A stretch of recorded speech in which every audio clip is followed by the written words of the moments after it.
Okay, we're all set. And then I like to record a backup just in case.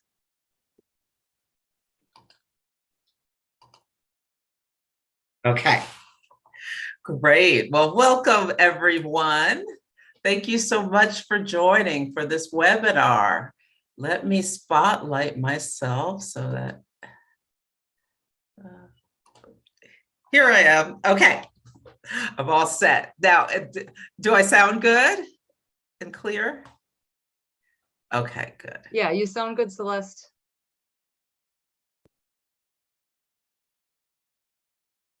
Okay, is that even better?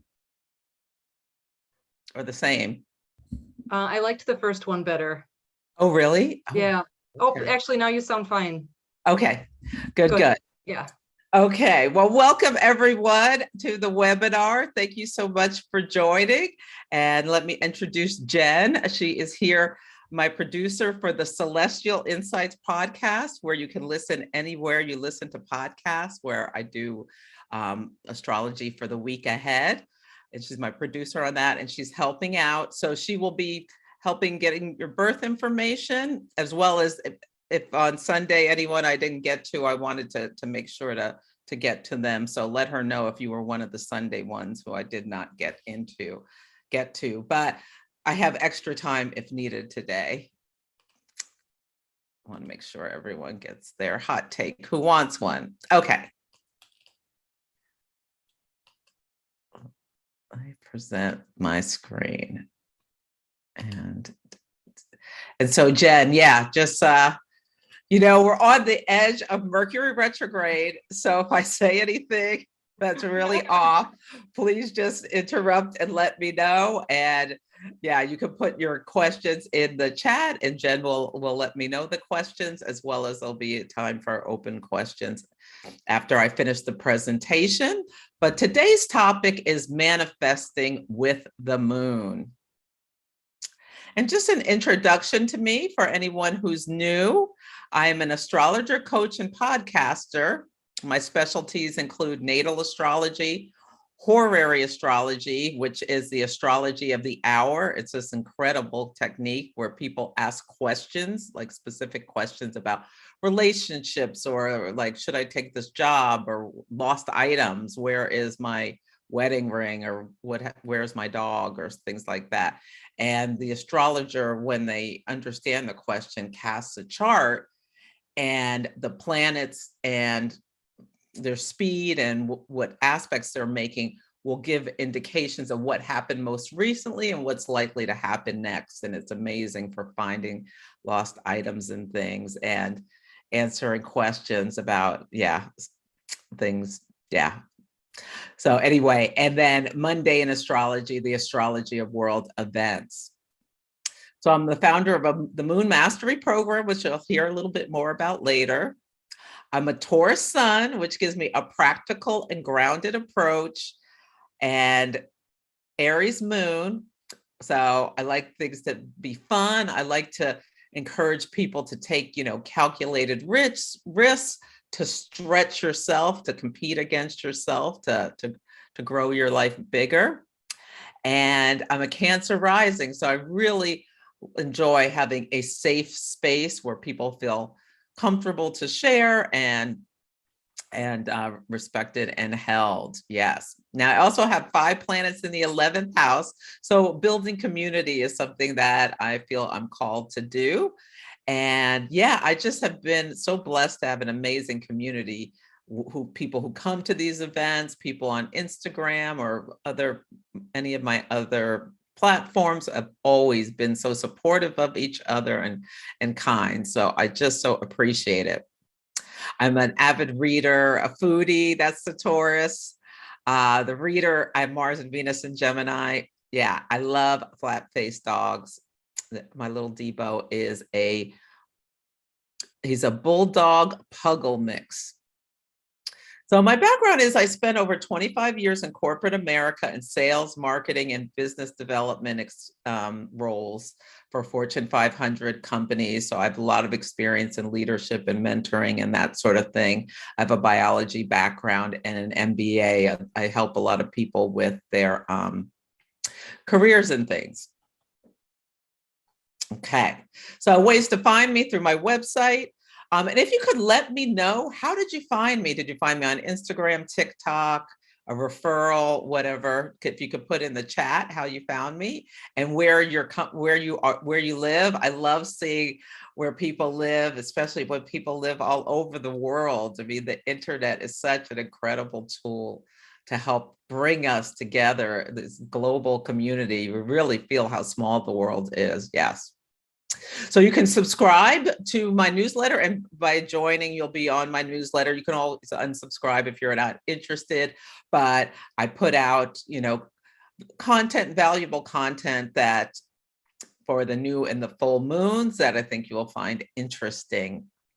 Yes, since you're interested in astrology. And yeah, I already mentioned the Celestial Insights podcast is everywhere: Apple, Spotify, Stitcher, Audible, all these sorts of things. The Moon Mastery Program is enrollment is open, and you can class starts on the 12th. And you can always work with me in other ways. If you're not ready to take the class or that's not your interest, you can book a reading, a natal chart reading, a horary reading, any kind of reading. I also do mentoring for people who are interested in developing their skills of chart delineation and astrological techniques on a deeper level. And I do coaching. So if you want to work with me for a couple of months, it's either 3 months or 12 months. And I love doing my one-on-one coaching programs where we meet twice a month, and then I do an oracle card reading for you every week, and I videotape it and send it to you. And we really work on your goals based on the timing of what's happening in your life, your astrological signature. And yeah, we put in an action plan for you to move forward. Yeah, I am all about helping people stay accountable, like planning, having concrete things you want to do to move forward, and taking the action to move forward. My main platform is Instagram, and every Sunday and Monday at 10 a.m. Pacific time, I do a program. Sunday, I talk about events in the news and their astrological correspondence. And Monday, I do my Astro Oracle, where I talk about astrology and then pull cards for the zodiac signs. So Next, we have a fun question already. Oh, good. Catherine is wondering if you read Circe by Madeline Miller. Yes, I have. You know what? I've been reading that book it's Circe. I've been reading that book for quite a while. I'm 3/4 of the way through, and I love it. I love it's about the origin story of Circe, who was a sorceress and is part of the Odyssey. It's very good. I highly recommend it for people interested in the mythology of the Greek gods and goddesses. Yeah, there's a lot of great information in that book. I haven't finished it yet. There's no explanation for it. I keep squirrel starting. I've been so steeped in reading astrology books that most of the novels I've been doing on Audible. I've kind of given up a little bit of my reading them. So great question. Okay, so today we're going to talk about the moon phases. And there have been 2 other webinars, and you can watch them on my YouTube channel if you didn't sign up, about like why work with the moon, and then your moon story was on Sunday. And then there's going to be another one called Ask Me Anything, where you can ask me anything about astrology, your natal chart, or what have you. And then I'm going to give an astrology in action example, talk about the Moon Mastery Program, and then do participant hot takes. I love this quote from W. Clement Stone, who's a businessman and a philosopher. Aim for the moon. If you miss, you may hit a star. It's just so perfect. So the basis of why we work with the sun and the moon phases, and the moon phases are all about the relationship between the luminaries, the sun and the moon. The sun emits the light, it's the life force, and the moon reflects it back. And it's all about making the unconscious, and the unconscious is the lunar realm, that night realm, conscious, which is the sun. So the sun is our identity essence, our life force, our ego, our wants, our outward expression. A lot of times people are very clear about their sun and their sun sign. Sometimes they're not. There's reasons for the chart if you don't feel like your sun sign.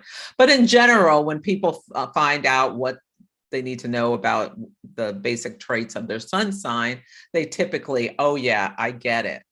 Now the moon is more unconscious. It's our emotions, our feelings, our instincts. It's our intuitions, our needs, and our habits. And that's like a little deeper layers that I still feel like I'm unpeeling the onion of understanding my Aries moon and how I have reacted in life when I've reacted in ways that maybe I didn't quite understand why I was acting that way or surprise people. Every once in a while, a story will pop into my head and I'm like, oh, that's my Aries moon. Because this, you know, this energy, the lunar energy is more reactive. It's more about memory. The moon holds all of our memories and holds things that aren't very clear to us on the surface level or on a conscious mind. And by working with the moon phases, it can really help you get in sync and understand better the conscious and the unconscious mind, bring them together and help you set goals, take action to achieve them, and then reap the rewards through manifestation. So the benefits of making the unconscious conscious. It really helps you connect with your inner voice on a deeper level. So especially if you have difficulties trusting yourself for whatever reason, how you were raised, just life experience or what have you, when you deepen this connection, it'll really help you get clear on understanding your inner voice better.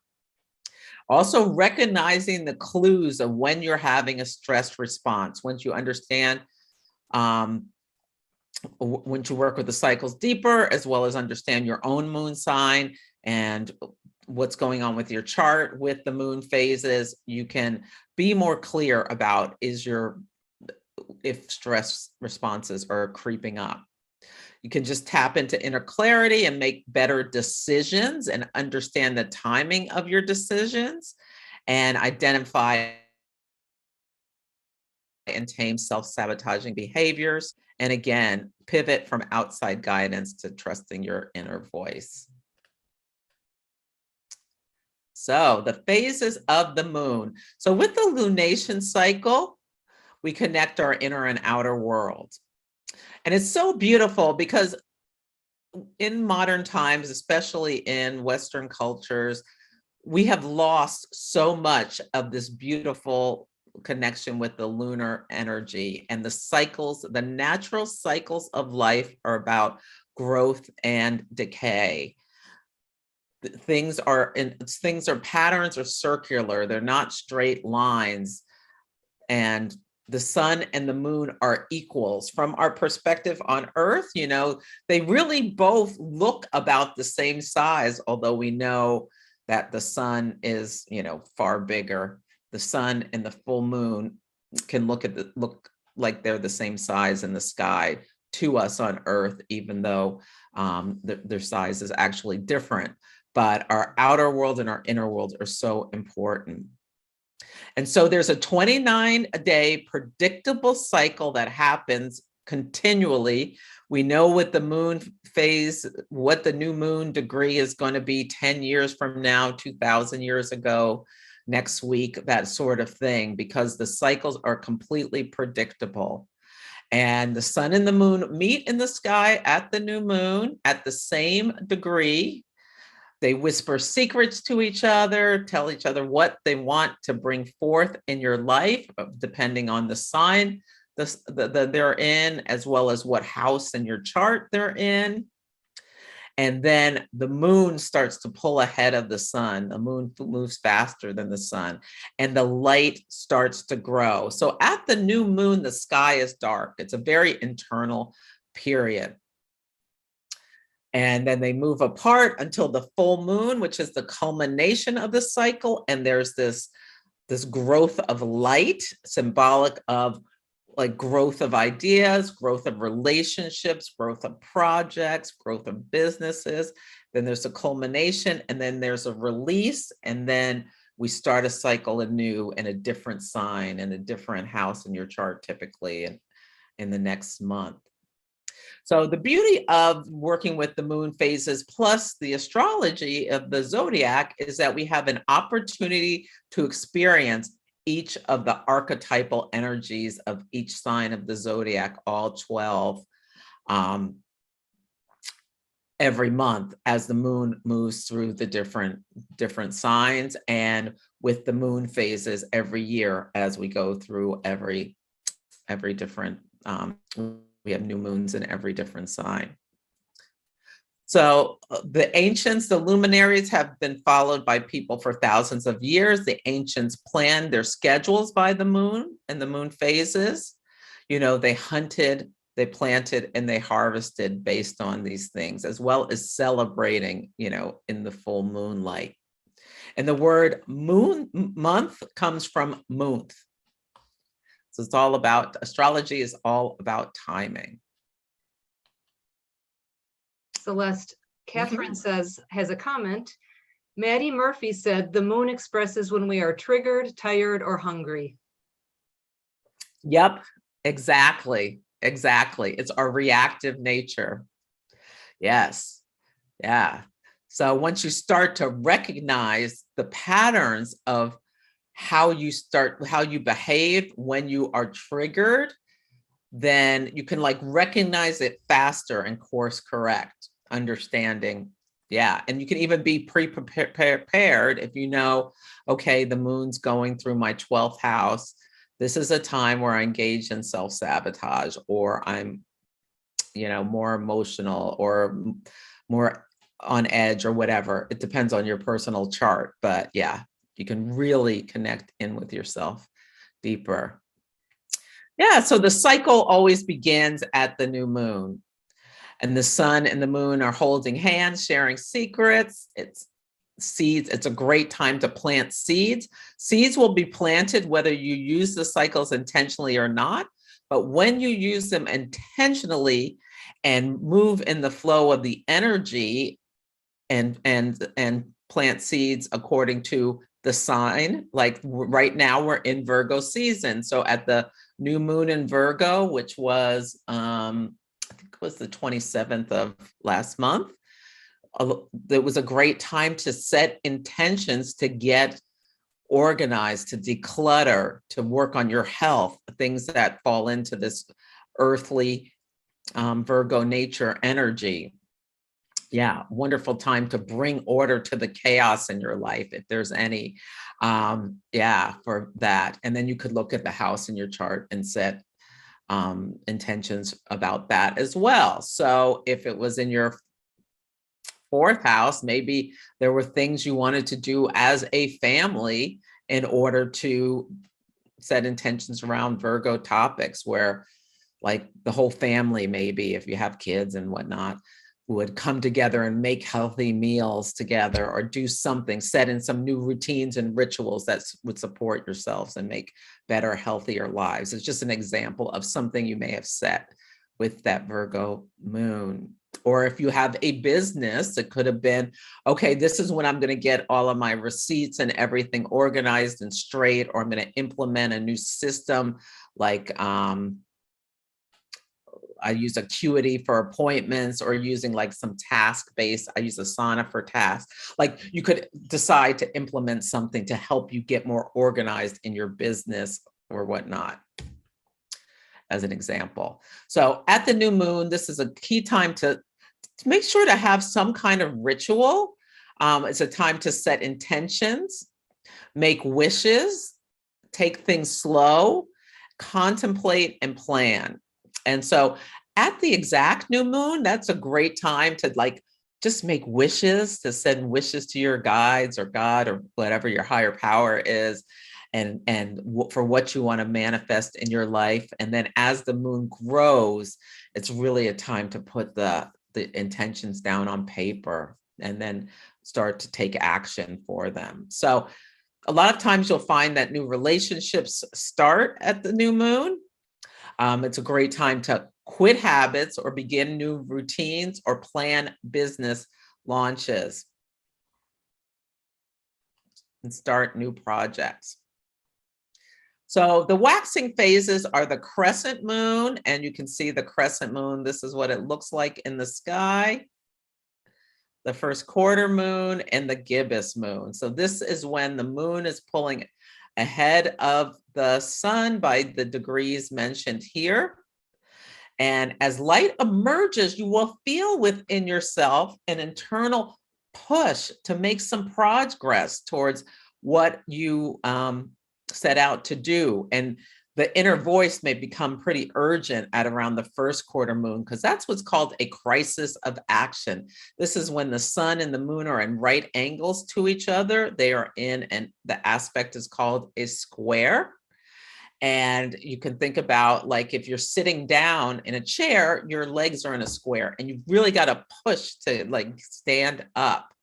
And so, yeah, there's this like urgent need to take action and make adjustments. So you can go and look at the intentions you set. And if you say you decided you wanted to walk 8,000 steps a day or something, you can reflect back on what has happened over the last week, because a beautiful thing about these hard phases is they happen once a week. So we have a new moon, then a week later we have the first quarter moon, then the full moon and the last quarter moon. So it gives you a week to work on it, then come and assess where you are and make adjustments. So say it was easy peasy to do 8,000 steps a day. Maybe you want to move that up to 9 for your goal. Or maybe your life is so hectic that 6 is more feasible. So you adjust your goals to what is in line with what you've been doing and where you want to move forward to. Or if you've only been done 6, you maybe like kick yourself in the pants and really make sure you do that 8 for the rest of the time. Yeah, the gibbous moon is beautiful. It looks almost full. The moon is bursting with life and pregnant with possibility. People who are born during a gibbous moon, so that's their natal moon phase, are often very fertile. So yeah, and the foundation may feel solid for what you've been doing. So you're like, yeah, I'm doing that 8,000 steps. You're feeling good about it. You're starting to talk to other people about it, gather feedback about maybe what tools they use, what music they listen to when they do their walk. Do they belong to a walking club? How do you get in touch with that? All these sorts of things can be something that you do around the gibbous moon. And the full moon, all is illuminated. The sun and the moon are as far apart as they can be, the maximum distance from each other, giving you full perspective. So you can think about at the first quarter moon, how you only have half the story because it's like a half moon. At the full moon, you really feel like you have the whole story. Yeah. Clear vision. Now, emotions are intensified at the full moon. The moon has the power to move the tides. It also has the power of over emotions for, individuals. We are 70% water. The police, the fire department, the emergency room, they all know when the full moon's coming, because that's when people can start to really act out, or there's more likely to be fights and things like that because of the big emotional energy. There's also, like, you'll notice that some of the most fun parties are around full moons, or celebrations are around full moons, where people are just so excited to be together and connect with that, that lunar energy. So at the full moon, we always look back to what we set out to do, assess where we are now, celebrate any wins, no matter how small. Even if you said you wanted to walk 8,000 steps and you only walked 3,000, but before that you were walking 1,000, a day, you celebrate that. You celebrate the progress you've made and release what no longer serves you. And think about what you learned along the journey too, is a good thing to do at all parts of the cycle. Yeah. It's a time to release and forgive and honor your progress. Yeah. And then the waning moon cycles are when the moon is starting to pull back towards starting to get closer to the sun. And it's this many degrees ahead of the sun. But the disseminating moon, the moon's starting to lose its light, and it's time to spread the knowledge you've learned. Advertise your challenges and successes. Yeah, talk more about it. It's a releasing period where you're sharing your news rather than gathering the feedback from others. And at the last quarter moon, this is called the crisis of consciousness. And you see there's still this hard edge. And this is when you've been doing whatever it is you set out to do for 3 weeks, and you can really assess, like, is this something you can keep up with? Is it now a habit? This is 21 days. Is it now a habit or a routine that you're comfortable with? Do you you cannot wait to put your sneakers on and take the dog and go for the longer walk, maybe, hopefully at this time. Yeah. And maybe rewards can come. Your pants feel looser. Or whatever you feel like you've got more fitness in your lungs or whatever. Yeah, you look better, you feel better, you sleep better, whatever. These are the rewards that can come. Now, also, there can be consequences if there's, you're doing something that, isn't great, or you can feel like, oh no, I did not live up to what I had planned. So that can just spur you. The beautiful thing about these condensed 29-month cycles. So, okay, say you didn't do as well as you wanted to this month, you can start anew the next month at the new moon. So, there's no need to beat yourself up with, setting an intention in January for the whole year and then realizing in February it's out the window and just giving up. With the moon cycles, it can give you this emphasis to keep going. And the balsamic moon is when the moon is losing the last of her light. This is a time to go quiet, to go within. You may find that you're really intuitive during this time period. It's a great time for journaling and contemplating. Get extra rest, and really, it's an emptying out period. It's not a time to push yourself. You don't want to start some big new project at the balsamic moon phase. Number one, you're probably not going to have the energy for it. Number two, if you're trying to promote it to clients or something like that, people aren't going to take notice, because this is an internal time, not a time when you're seeking out new things. Are there any questions, Jen? No questions, but we do have a few comments. Oh yeah, please read them. Great. Wa-aga says, in my culture, we call our period moon time. Yes. So people, especially if you sync with the moon, your flow, your menstrual cycle will be connected to the lunar cycle. And women used to congregate and have their menstruation at the same time. If you've ever had a roommate or sister or women in the same space, I remember in college our periods all synced together. There were 4 of us who lived in this suite. Yeah, I had the same experience, and it makes a lot of sense when you think of it as the monthly cycle, right?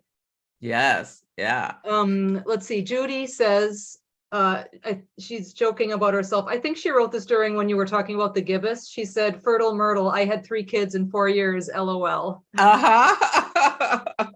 Yes, yeah. If you know that about yourself, that you're a gibbous moon baby, yeah, you could be really, really fertile.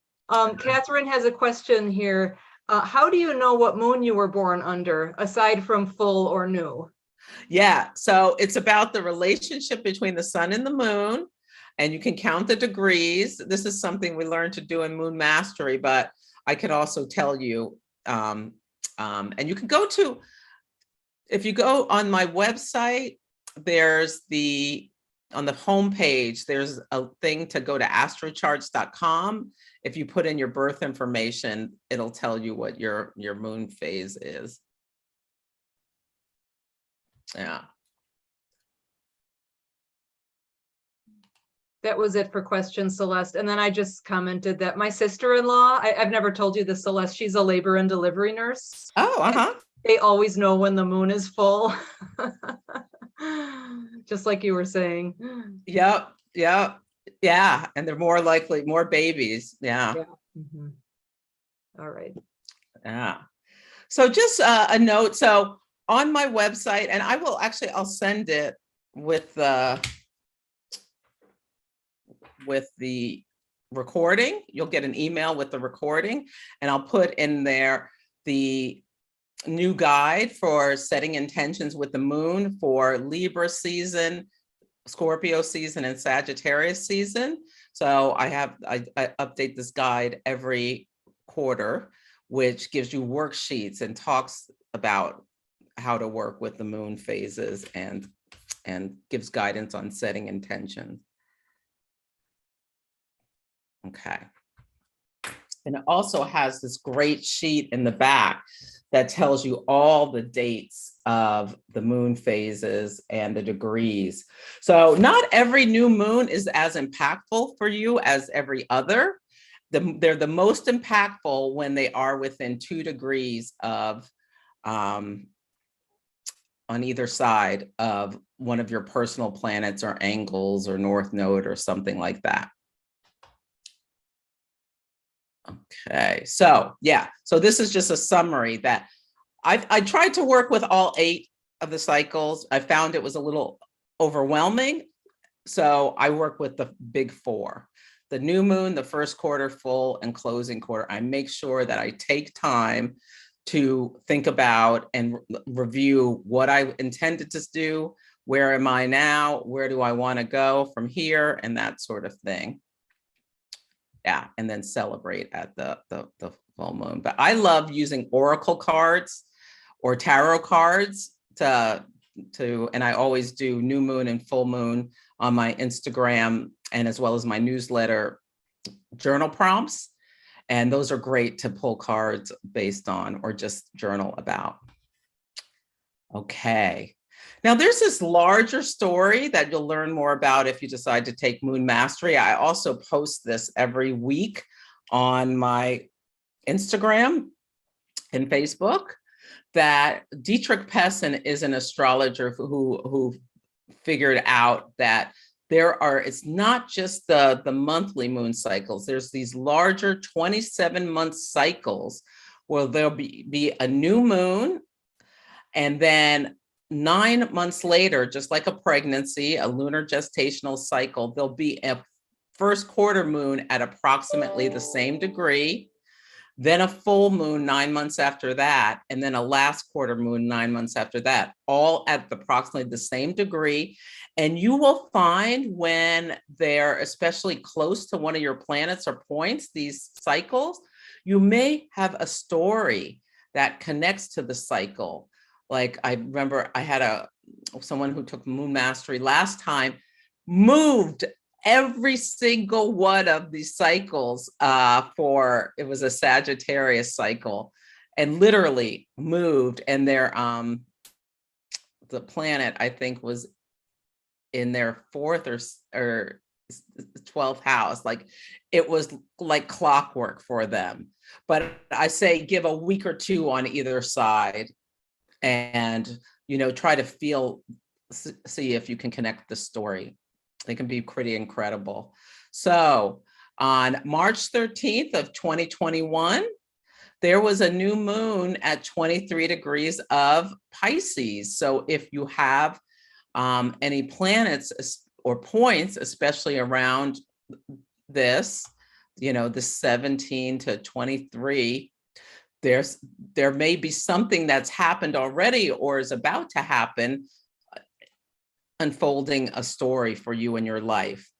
So there was that. And then there was a first quarter moon 9 months after that, last December, where the sun was in Sagittarius and the moon was in Pisces. And sometimes it's harder to see what happened at the new moon because it's dark, but a lot of times people will connect with, oh, that first quarter story, that's when X, Y, and Z happened about this or that. Like it could be, these are great to think about if like you're writing a book or starting a business or like doing something bigger long-term. Like I always recommend having 2 short-term goals with the moon phases and the new moon, and then a longer term thing, something you're working towards. Yeah. And then at the full moon, that's going to be the Saturday, sun in Virgo, moon in Pisces, this opposition. So yeah, there may be some people like having a culmination of the story or the next big thing about the story. And then next June, it'll begin to complete. And then we like emotionally, we want to take on new things. We have this growth and decay, and then moving forward to something else.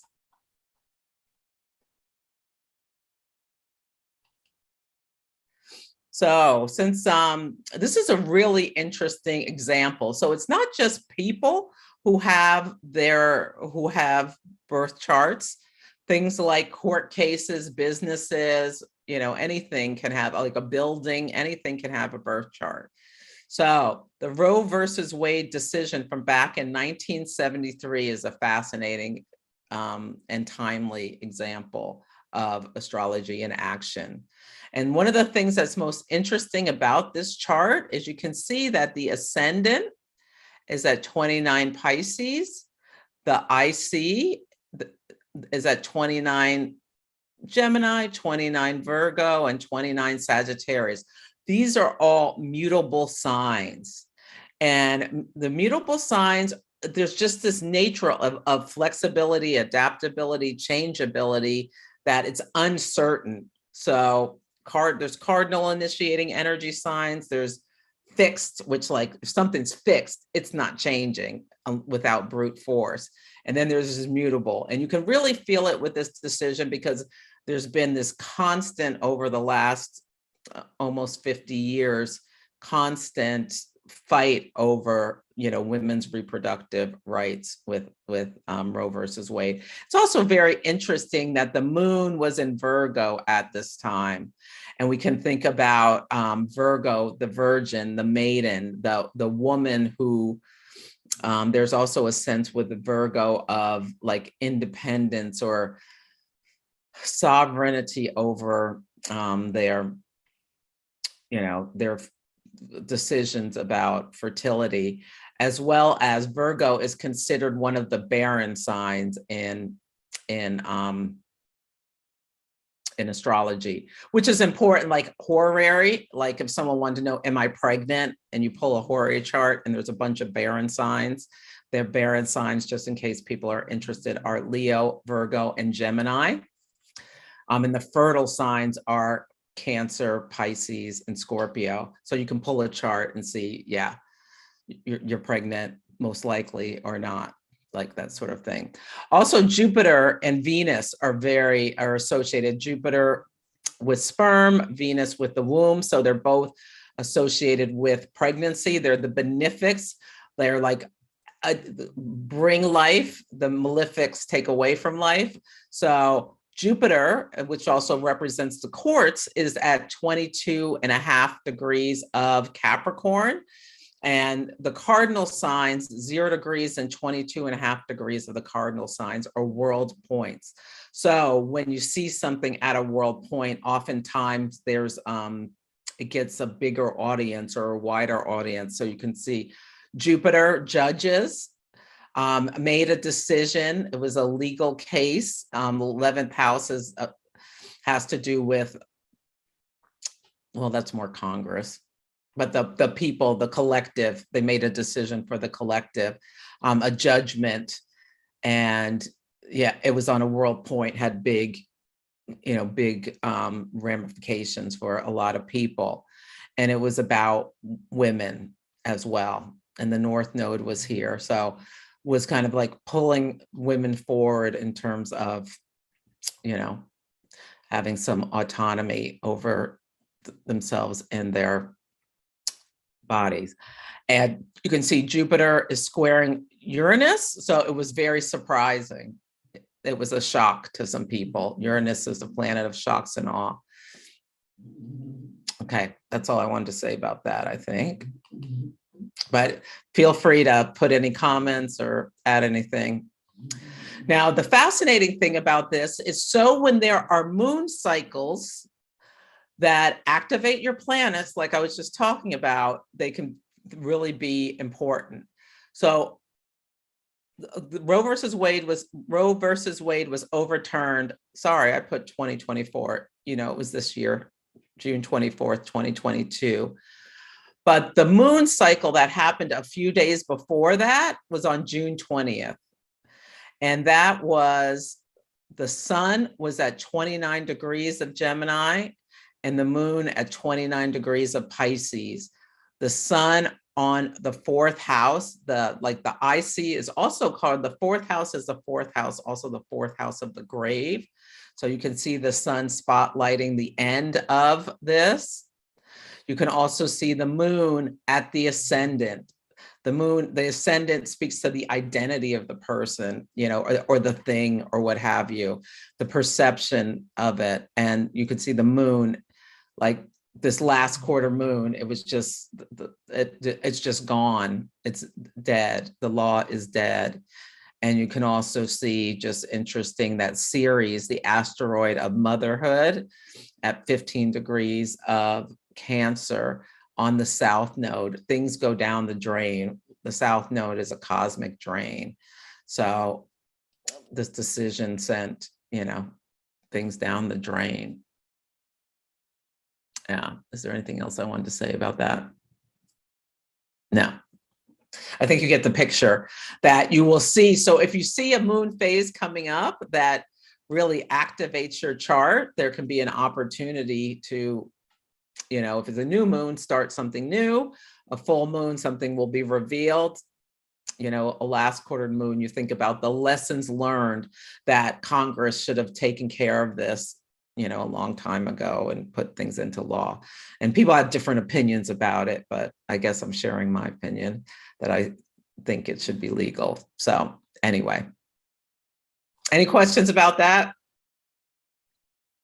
No questions have come through. It's interesting too, all of the 29 degrees, Celeste.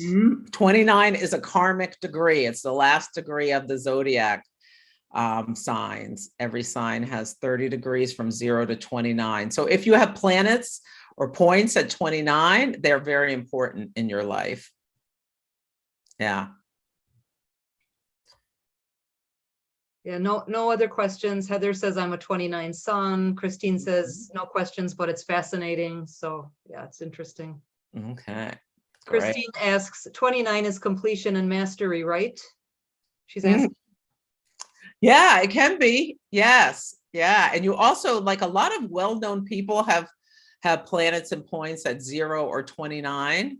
And yeah, and we can think about the 9 is, 9 is a number of completion and mastery, and 29 is like 11 if you add it together, a master number of 1-1, which also has that kind of connotation.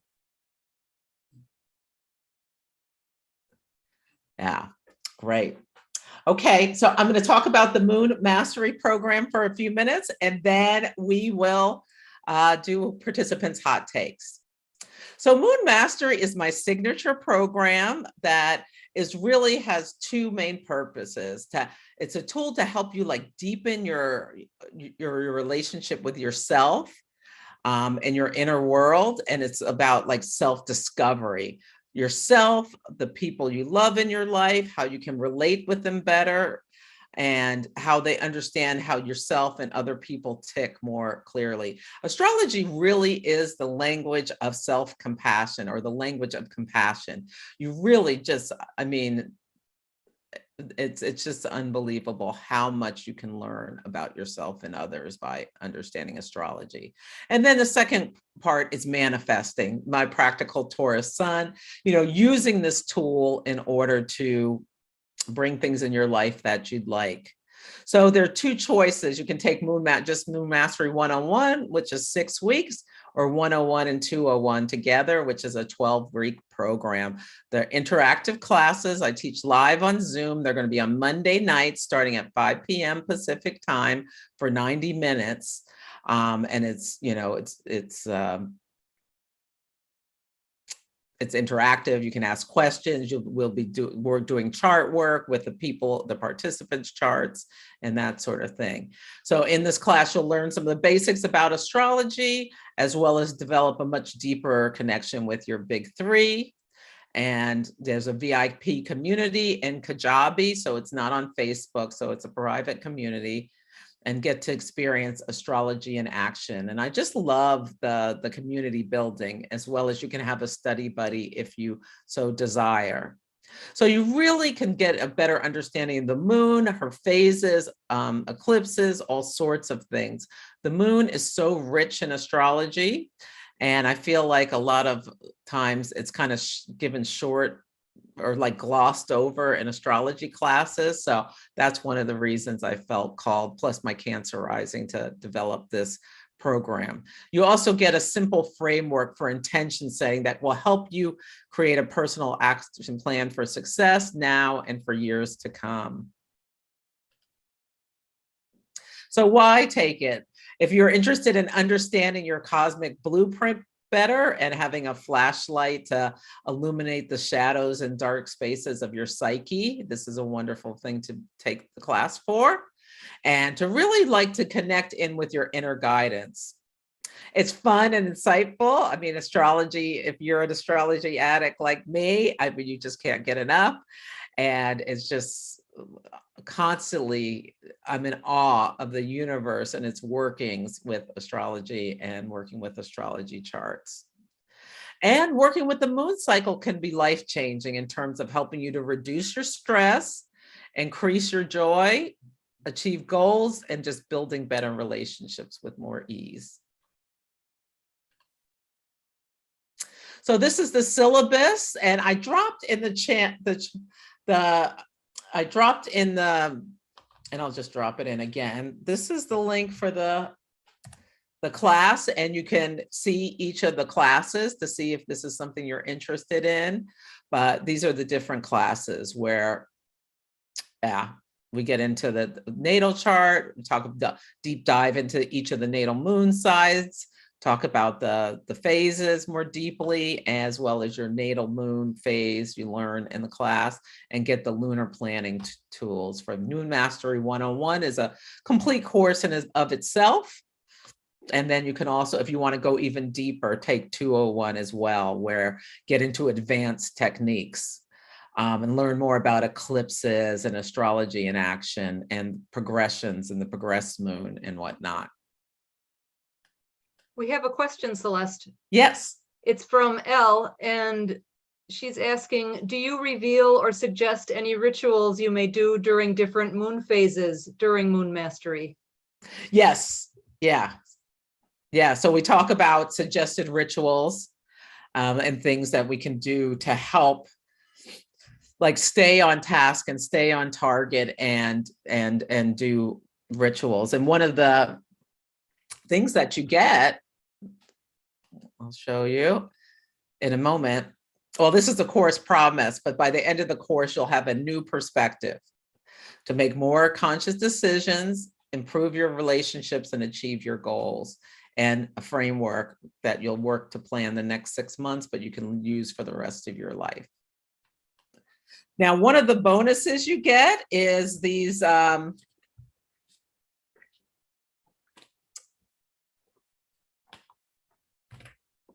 maybe I should stop sharing.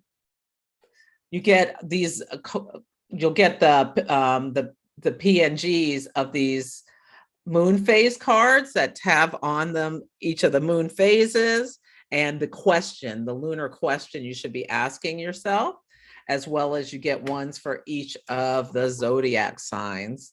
So I like having a moon altar, which I recommend in the class, and that you can constantly be present with what moon sign, what sign the moon is in.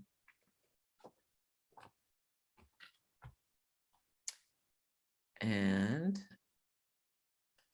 that can be part of like what you're doing in your moon ritual, but we get deeper in that in the class.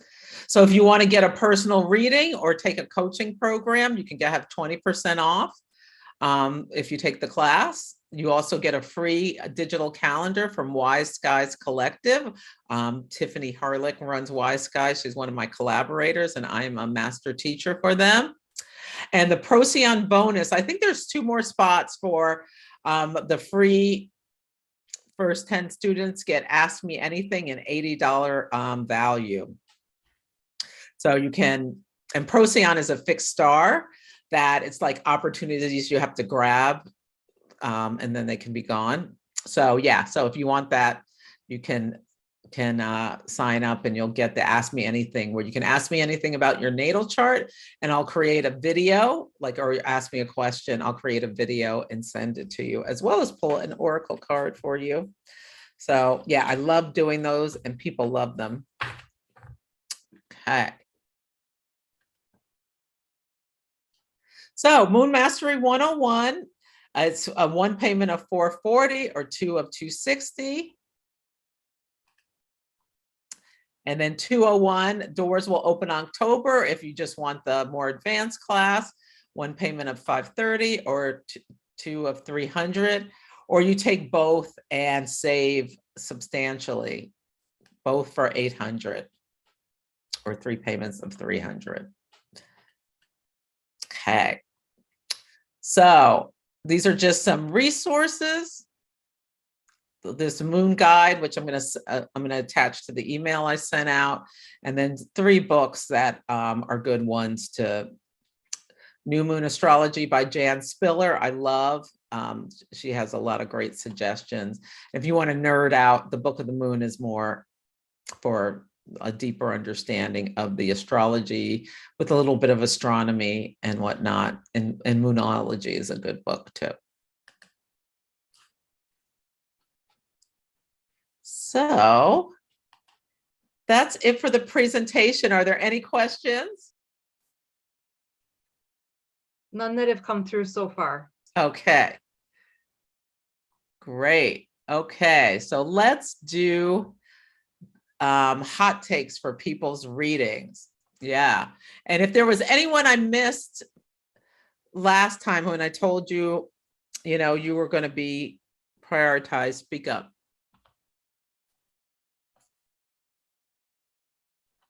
Okay, so go ahead, Jen. Okay, so Genie was first. Genie was born November 6th, 1981. Okay. Jeannie, is that right? Jeanny. Genie Lee. Okay. And when? I'm sorry. That's okay. November 6th, 1981. 12:31 a.m. 12:31 a.m. in Pasadena, California. Jeannie, I see you wrote Vancouver. Oh, I think you were saying you live in Vancouver, Washington currently. Yeah, yes, currently. That Pasadena is where I was born. Yes. Perfect. Okay, thanks. Okay. Great. Let's see.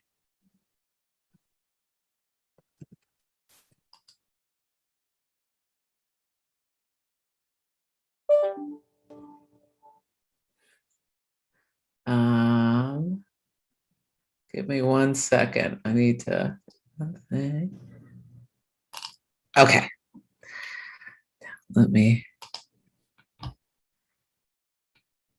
Can you see my screen? Yes. Okay. So Jeannie, does that look right that you have November 6, 1981 at 12:31? You have 0 degrees Virgo? Correct. Yes. I'm not so fluent. Like I'm beginning to, Okay. get a little deeper into astrology, but slowly. But yes, the info's correct. Okay. So you're a Scorpio, a Yes. sun, Yes. and you have an Aquarius moon Hmm. and a Virgo rising. So the thing that really jumps out at me is that this has probably been a pretty big year for you. Did you have something big happen around May? I think it was like ever since December that pretty much like, it spilled into this year where there has been, it just feels like a time of like, rebirth. Because Mm. I, let go of yeah, I let go of like a couple positions where, I thought they were going to be my career because I graduated last year, Mm-hmm. and it was not the right fit. It just didn't feel fulfilling. And then also like in the relationship sector as well, and possibly moving. So there's been a lot of changes. Yeah. Um, yeah, Mm. and I just kind of feel like I'm sort of like it feels like I'm on pause or something, like a holding pattern. Yes. Yeah. So a big thing, well, one thing that's interesting about you is you have your Venus, what's called out of bounds. It's on a world point, it's in Capricorn. So, like, relationships are something that you kind of need to create your own way of doing relationships. There's like this Uranian quality about your love relationships. They're it looks like they're important to you, but there's something around a learning phase that I feel like is part of your life story. Have you felt that? Um, is it regarding learning from like patterns that are Yeah. coming? Okay. Learning from experience. Uh-huh. Yeah. Have you been married before? No, I haven't. Okay. No. Yeah. It's so interesting because, yeah, it looks like you may marry very well at some point, but yeah, it looks like there's like some learning experiences that you'll go through life that, to find your person. It may take Oh, I time or what see. have you, or may be coming pretty quickly. One of the things I knew, it's a big year for you because the eclipses, which Hmm. are new moons and full moons that Hmm. are like times 10, are happening in Scorpio and Taurus. So this is a year where you're burning off old stories about yourself Yeah. and maybe making some gains or changes in your career path. And I think it's just honor the fact that you've needed to make some adjustments along the way. Mm, Because yeah, yeah, it I makes see. total sense. Yeah. Does it show like around, like does it give any indication of like when you were talking about marriage and stuff like that, um like around what age? I'm just curious. Oh, um, yeah, I'd have to look more deeply into Oh, your, I see. Okay. yeah, I'd have to do a deeper reading, but it's interesting. You have Jupiter rules the partner and it's on Spica, this a fortunate fixed star that has to do with, I wonder, ah, very interesting. It's very interesting. You have Mercury, Jupiter, and Pluto all at the same degree, all on Spica. What does that Ah, mean? really Like, interesting. does it mean that there's a lot of intensity? Well, I think you've got intensity in the relationships of the people that you you deal with. I wouldn't be surprised, honestly, if you married a billionaire or something. Maybe not, but it's just interesting. Spica is this really fortunate fixed star that says it's about success and wealth and other things. But anyway, I'm going on and on. I'm diverging. But yeah, this is a great month to set intentions around like how you want to evolve, and even in some ways like um, how you want to move forward, because we just had a new moon in Virgo that was in your first house of the self and your Mhm. identity. And have you felt kind of like a push internally to take some action around your career? I honestly have like been feeling like unmotivated.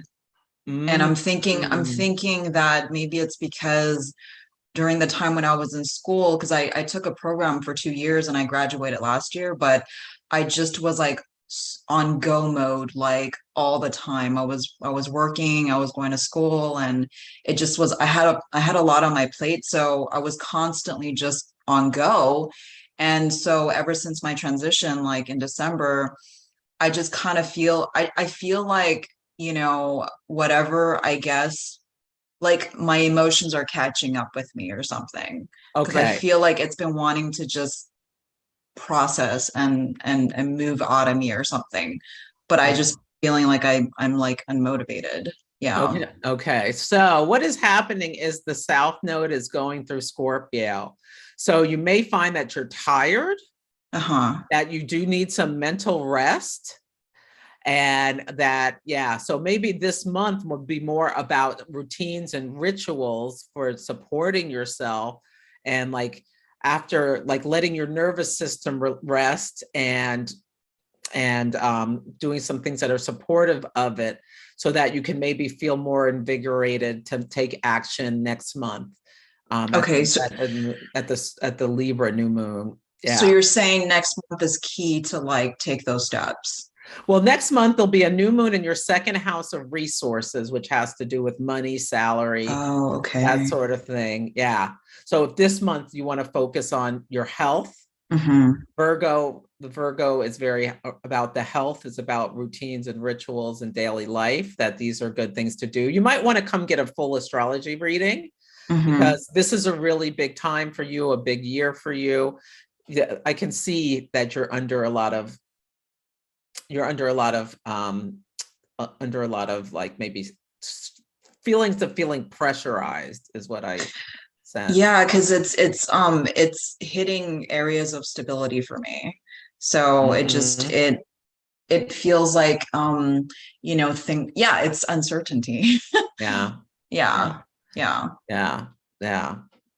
Well, I hope that helps. I think, I mean, if you're interested in the full class, I think it would really be helpful for you to dive in Okay. to it, or if maybe you just want to come to get a full reading, because there's a Okay. lot going on in your chart, and this is a big time for you right now. But you do have the will and the determination to like really push yourself forward to success. Mm-hmm. So give yourself a break if you need some time to rest and reflect and and and relax for a little bit.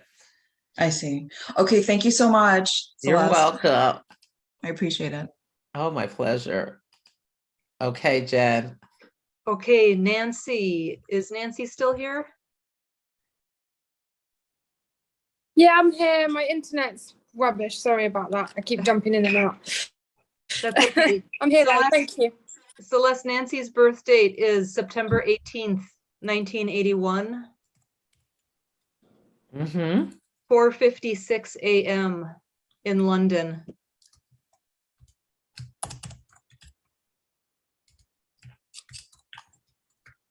And I should say, the reason I was saying that about Genie's marrying a billionaire is because, I'll just show this real quick. So Jupiter rules her descendant. This is the partner, and she's got Jupiter on Spica and next to Mercury, next to Pluto. And Jupiter Pluto, that's like big wealth aspect. So that's why I was thinking she might marry very wealthy, if people are curious. It's not guaranteed, but it's in her natal chart that it's promised, that it's possible, excuse me. Or partner with someone very wealthy in business or something like that. There's a lot of things. Okay, Nancy. Sorry, I geeked out on that other chart and I spent a lot of time, but we're back on track. Okay. How interesting.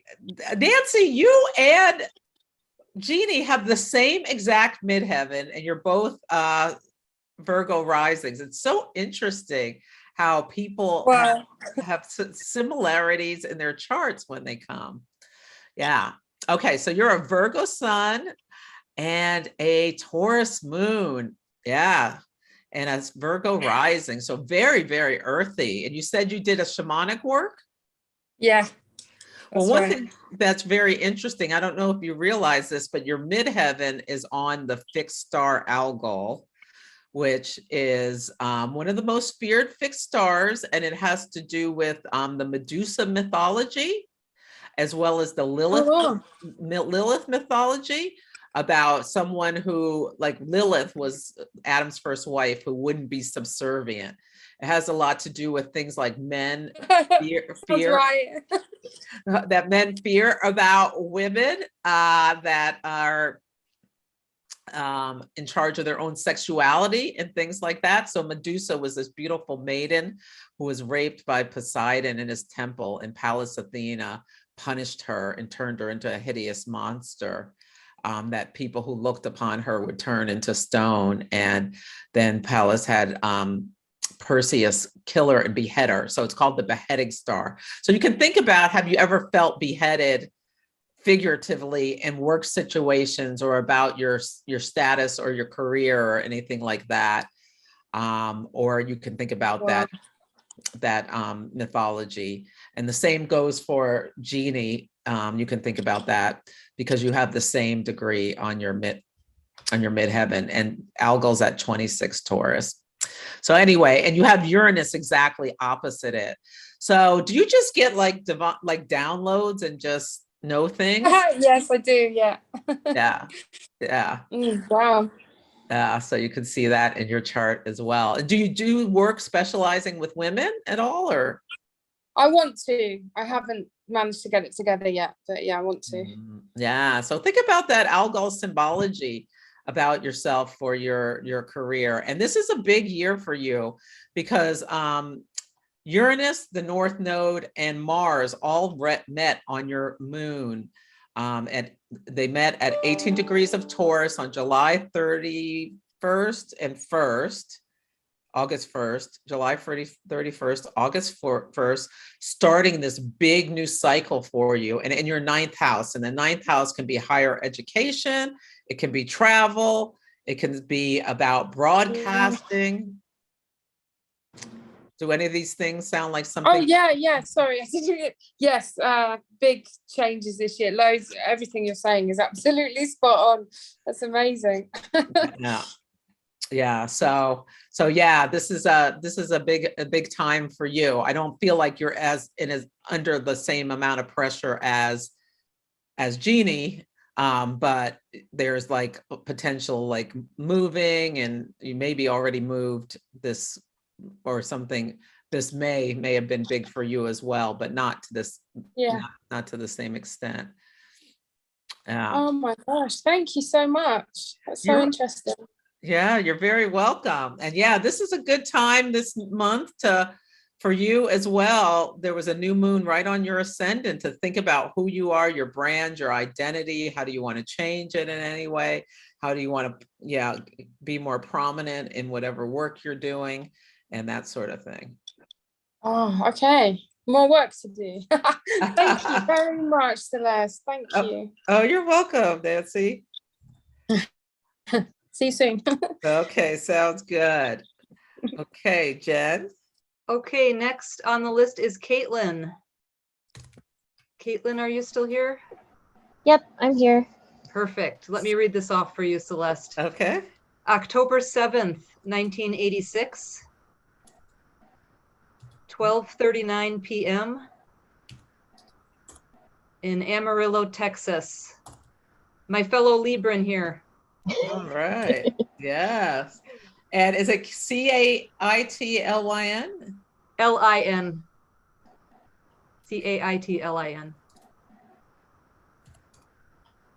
Okay. Okay. So Caitlin, a Libra sun, a Sag moon, and a Sag rising. Oh my God, I love it. I love that fire and air energy. Yes, I have a lot of Sagittarius energy in my chart. And what do you do for work? I actually just got my dream, quote unquote, dream job this year. I work for a communications department for an education department.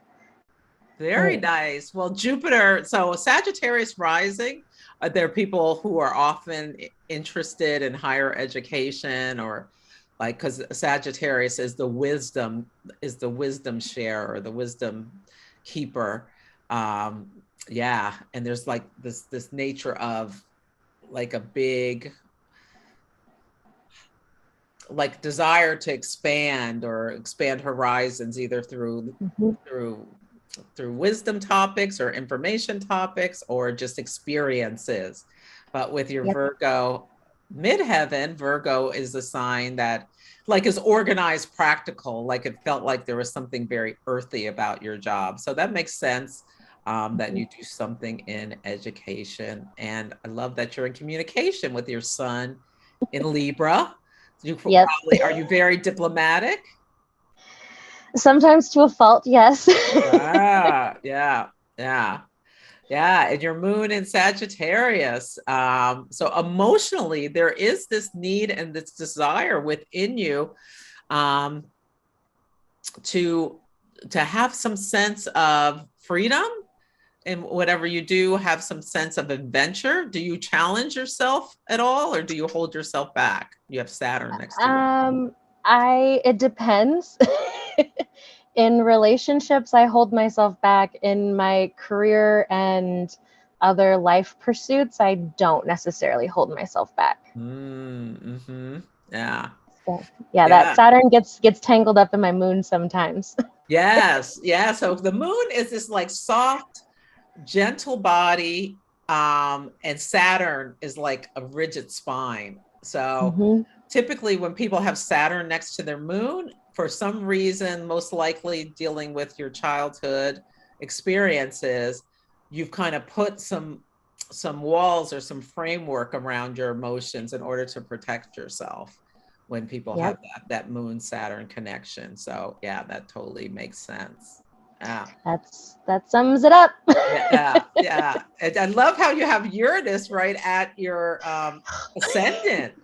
Yep. So you kind of like beat to your own drum in some ways, I would think. When I do that, I'm at my happiest. Yes. Mhm. When I have to conform is when it chafes. Yeah, yeah. And I can even see you having like two different career paths. So you have this, have you been in education for most of your career thus far?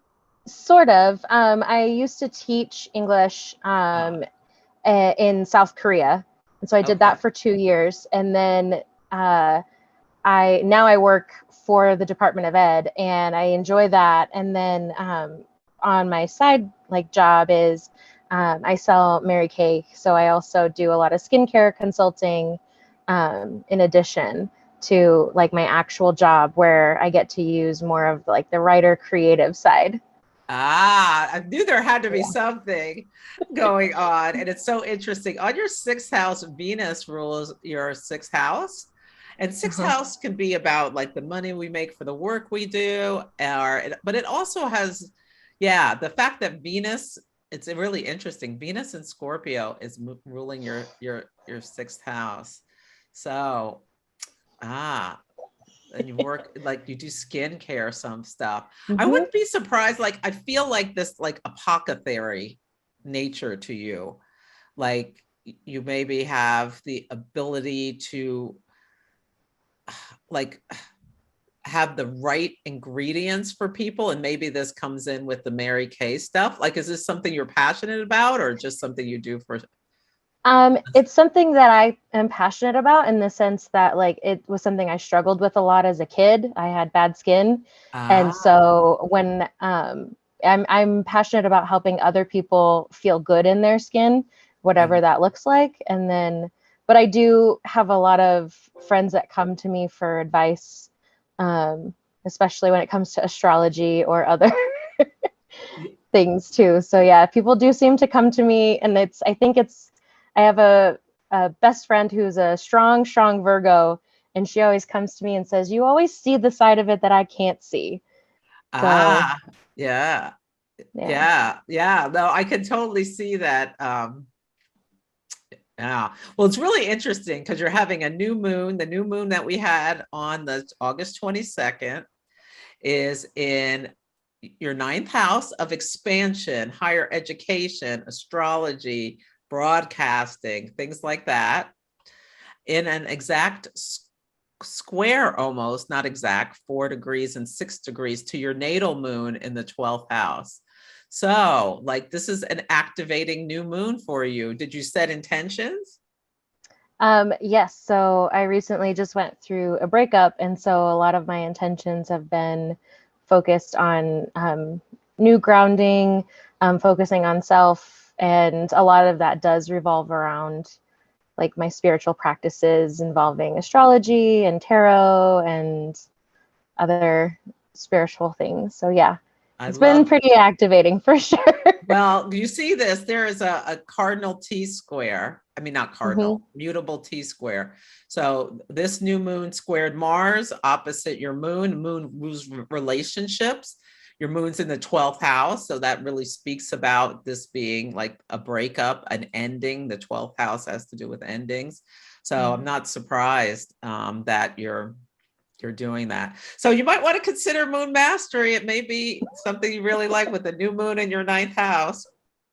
The ninth house is about astrology. And I love, and look, Venus square Venus in the sky, and Leo squaring your Venus in your natal chart. So like, I feel like this breakup is just intuitively, like maybe you held yourself back through this relationship, and this breakup is maybe letting you be free to express yourself, your Leo energy self, kind of. Like yes, all of my tarot readings have been about finding yourself again and focusing on yourself, because yes, I was very much focusing on the other during the relationship. Yes, yeah. So great time to really think about, you know, what you will and will not do again in relationship and put up with. And you can think about, so Mercury rules your 7th house of the partner, and you've got Mercury next to Pluto. So think about how the partners you've had, like you really need this deep intensity and going like pretty merging with the other person, but like how to do it without sacrificing too much of yourself. Interesting. Cool. Well, thank you. You're welcome, Caitlin.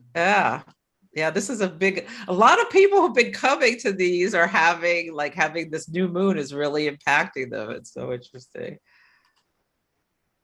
Okay, Jen. Okay. Is Anne still here? Anne? Yes, I am.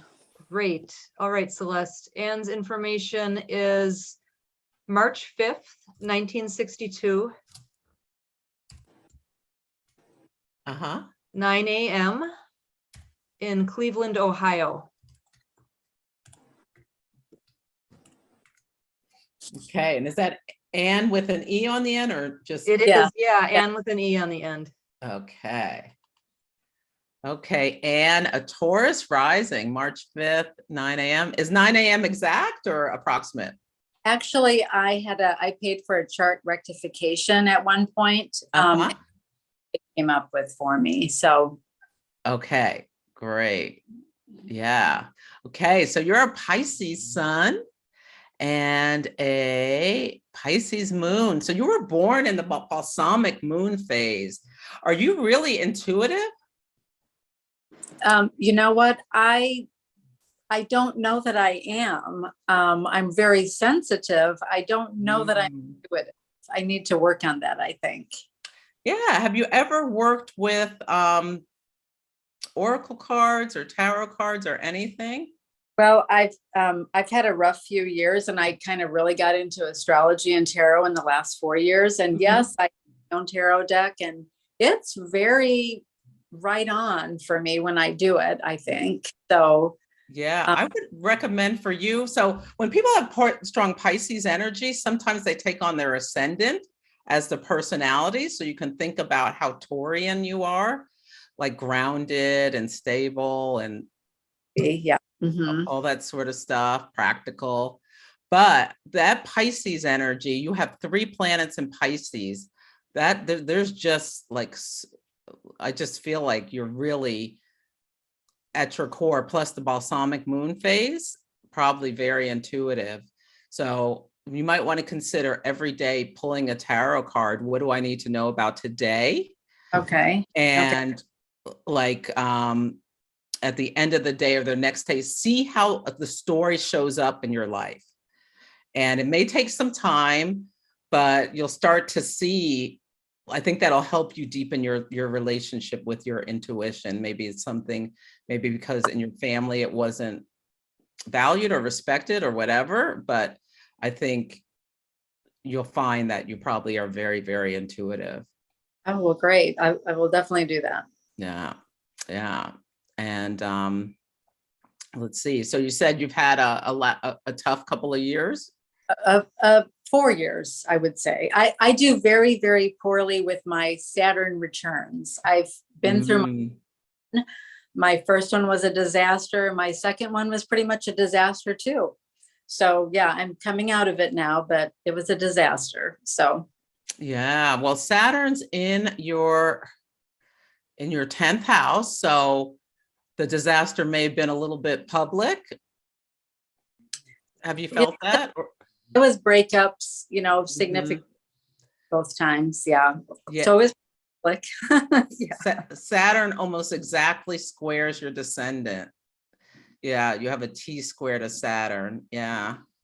So that's, yeah, I can see that's tough. How, yeah, well, the good news is they only happen every 30 years. I plan on living for my third one, but Yeah. I prepared for my third. I wasn't prepared. I didn't get into astrology and realize what was happening until I was too far into this one. I didn't know this. Yeah. Mm-hmm. Yeah, well, it's interesting, this full moon that's coming up on this, let's see, it's related to your Venus. So those dates I showed earlier, did you connect to them? They were, you might want to take them down and just when you have a chance, look up. I will. I was actually driving during the first part of your presentation. So, okay. So these are the dates. So March 13th, 2021 and December 10th, 2021, and then this Saturday. And we give like a week to 2 weeks glow on either side. So see if there's something in relationship to a story, especially about your Venus, which rules relationships. And it may be around the relationship to yourself, or let me pull up the full moon.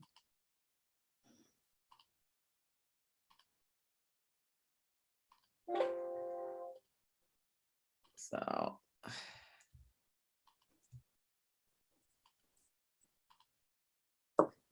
yeah, so see this full moon's at 17. And so it's right between your sun and your Venus. So it could be stuff about your identity. There could be a component around groups, around like time you're spending by yourself. Or do you spend a lot of time by yourself? Or, I mean, we're still getting over this pandemic. Right. Well, I mean, I work full time. I mean, I am out as much as I can. Okay, I mean, but I do live alone. I like my time by myself. Okay, great. Yeah. No, I'm just, these are 12th house topics.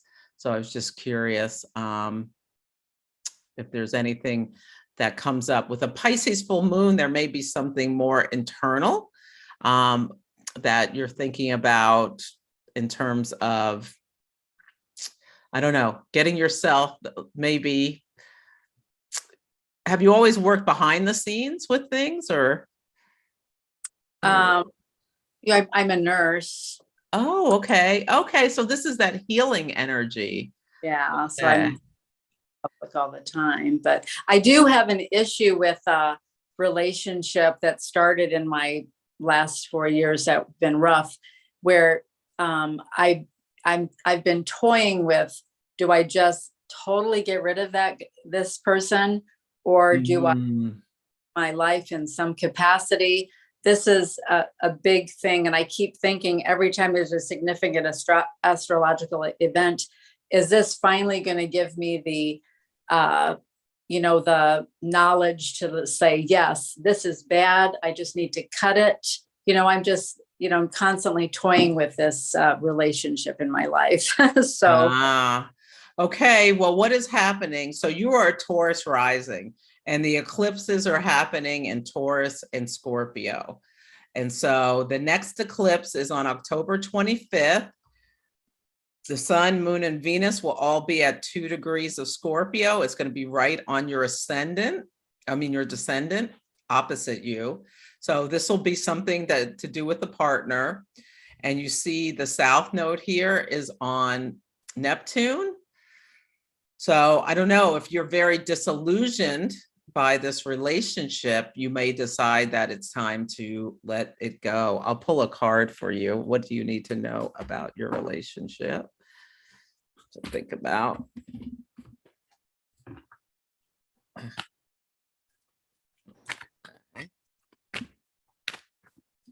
Yeah, and you've got Neptune on your Venus. So have you been feeling really disillusioned in the relationship? For quite some time, but he keeps pulling me back in all the time somehow. Yeah, you've got Saturn on Mercury and your south node. The south node also, there's like a drain effect on it. Okay, your Mars, where's your Mars?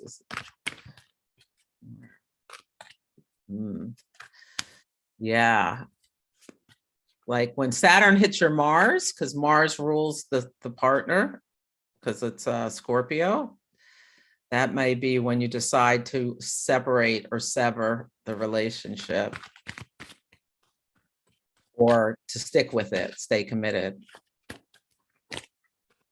I'm leaning the other way. Yeah, it's looking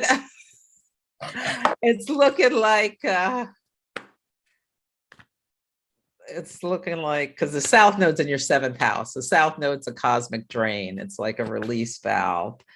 And I probably need to get a reading with you, actually. Yeah, that sounds good. Yeah, I pulled the community card in protection. And so this is Colette Barron reads the wisdom of the oracle. And this card suggests that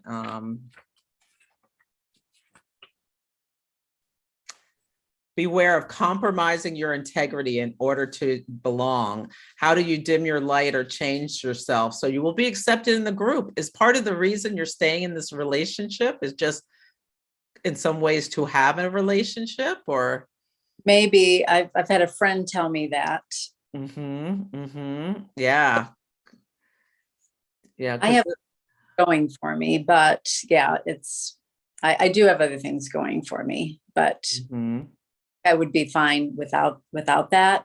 Yeah. I would. So yeah, making yourself small bears too high a cost. So you can think about that. I think I've done that for the last few years. So yeah, I think you'll do it when the time is right, but your chart is calling for you. I'd be surprised if it lasts past eclipse season, if it's really not giving you what you need. See how you have your moon at 2 Pisces, and this eclipse is at 2 Pisces. Eclipses bring great beginnings and endings. So it may happen before the eclipse, but yeah. Right. Okay. Well, I appreciate your insight, and I probably need to get a reading with you to figure out what's next. Yes. Yeah, I'd be happy to help you with that. So yeah, you can book a reading with me. That'd be great. All right. Well, thank you very much. Oh, you're very welcome. You're very welcome. My pleasure. Okay, Jen. Okay. Next on our list is Christine. Are you still here, Christine? I am. Perfect. Okay, Celeste. Christine's information is May 23rd, 1983. Okay. 12:15 p.m. in Brooklyn, New York. And how many more do we have? After Christine, there are 1, 2, 3, 5 in line, 5 more in line. Okay. Can you stay a little longer? Are you I okay? can. Yeah. Okay. Okay. Yeah. I'll try to get through everybody today. Okay, Christine. So you're a Gemini sun, Libra moon, and a Leo rising. Ooh, I love it. The fire in the air. Yeah. And you've got this moon Pluto. So intense emotions. Mm-hmm. An intense, or maybe potentially an intense relationship or with your mother is a possibility with that as well.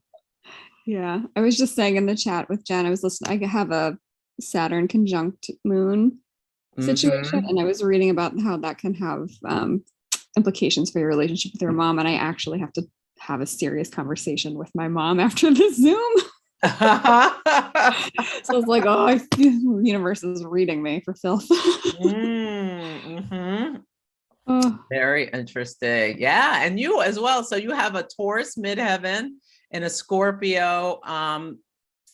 I see. So this is you out in the world versus like your inner world, your home, family, foundations, all of that kind of stuff. So where Anne was dealing with herself, her identity versus the partner, you're maybe more dealing with more you out in the world, your job topics or mhm. home, family, and foundation topics this Yep. year, because the Mhm. eclipse is bouncing back and forth. And that eclipse, May 15th, was there something big that happened with your mother then?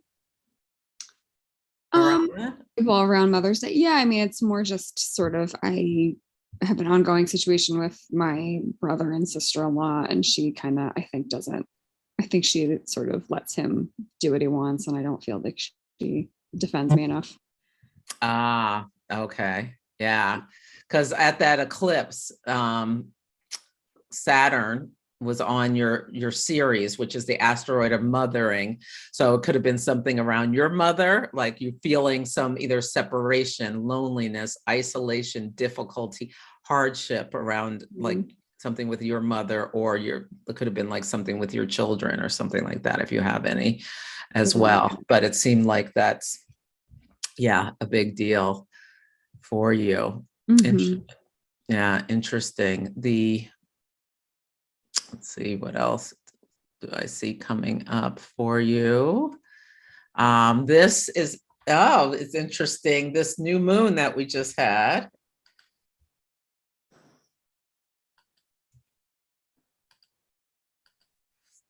Coincided with, see how Mars in the sky was at 4 Gemini on your Mars in your chart. Mars in your natal chart. So it was the day around the day of a Mars return for you. So like a new cycle about how you take action in the world. And that maybe you can do some thinking about like identity topics. Most of your first house of self and is in Virgo. Like think about like, especially if, even though you're a Leo and you have your Venus in Leo, do you feel like you spend a lot of time in service to others or being concerned about how others are going to perceive the things you do? Or do you feel some of that Virgo energy and how you move through the world? Are you familiar with?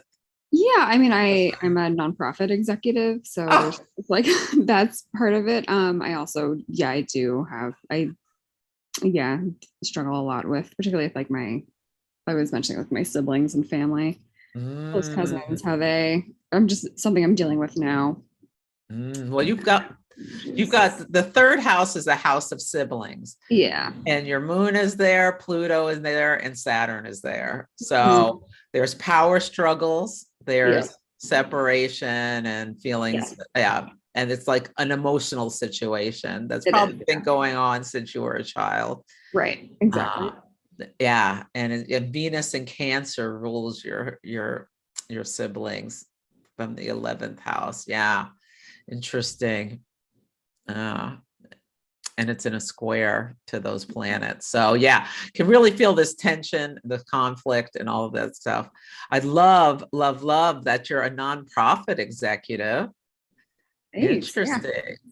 Yeah. Now, are you thinking of making some changes? Uranus is coming up to your midheaven in the next year. Yeah, I mean, so I used to be an academic, and I'm actually in the process of prepping to apply to law schools. So yeah. Yeah, perfect. Yeah, Uranus is coming up to your midheaven. It's like you probably have felt Uranus in your ninth house of higher education, awakened to other ways of how you want to proceed through life. And yeah, I wonder if it was around the time Uranus was on your Mercury when you applied. Did you apply to law school a long time ago, or?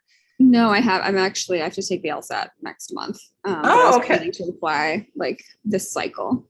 Okay, so remember how I talked about that conjunction where Mars Uranus and the North Node met at 18 Taurus? Right, you have your Mercury at 16 Taurus. So even though you're a Gemini, in some ways you think and communicate like a Taurus, and that big burst of energy of new starts, of pulling you forward to where you're going, awakening you to different possibilities was right in your ninth house of higher education. So it totally makes sense that you're taking the LSAT and going to law school. I think that is so wonderful.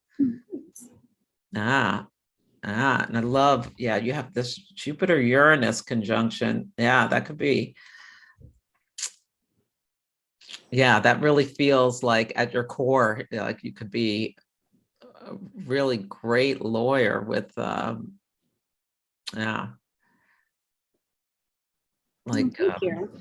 just like the ability to create judgments that are something unique about them or what have you. I don't know. It's really interesting. Nice. Yeah. Yeah, well, great. I love that you're going to law school, and it's right on time. This new moon is really pushing you to take action. Yeah, in your 10th house of career. Love it. Yeah, and Mars is going to go retrograde in Gemini. So that'll be interesting. So even if there's some slowdowns or reversals, or maybe it'll just be like hard work because you're studying for the LSAT and doing whatever it is you do in your day job, just be, aware that Mars retrograde may bring some like feelings of frustration, right? Certain things. Gotcha. Thank you so much. You're welcome. Okay. And that's a great horary question. So if you're ever interested in a reading, like if you get into 2 law schools and what do I need to know about each one, that's another astrology reading you might want to consider. Oh, nice. Yeah. Okay. Who's next, Jen? All right, Charlie is next. Charlie, are you still here? Yes, hi. Hi, Charlie. Okay, Celeste, Charlie's information is November 2nd, 1982. At 8:15 a.m. in the city of Monterrey with 2 R's, R-R-E-Y at the end. Nuevo León is the state in Mexico. And is it C-H-A-R-L-I-E? Yes. Okay. Okay, Charlie. This is a big year for you too. Look at all of this Scorpio energy, Sun, Venus, and Jupiter, and your Pallas Athene, and your ascendant. So you are burning off old stories about yourself. Have you felt that? Completely. Yeah, there's a real change in identity. I recently become aware, or not aware, I'm sorry for my English, but of my witchy side. And I start astrology and tarot, and I manifest, and it's like a magical life that I just learned that I could have. Yes, yeah, you've got your sun and be like you've got so much 12th house energy, so that taps you into the collective unconscious. Also with that Scorpio rising, that gives you like a shamanic um capabilities as well. Yeah, and look at your ninth house. That so tarot, astrology, this sort of stuff falls in the ninth house traditionally, and it's at 29 degrees of Cancer. So yeah, I would think you are incredibly intuitive. Yeah. Yeah, you've got your Mercury at 29 degrees. And yeah, you've got your Mars in Capricorn. So do you have good business sense?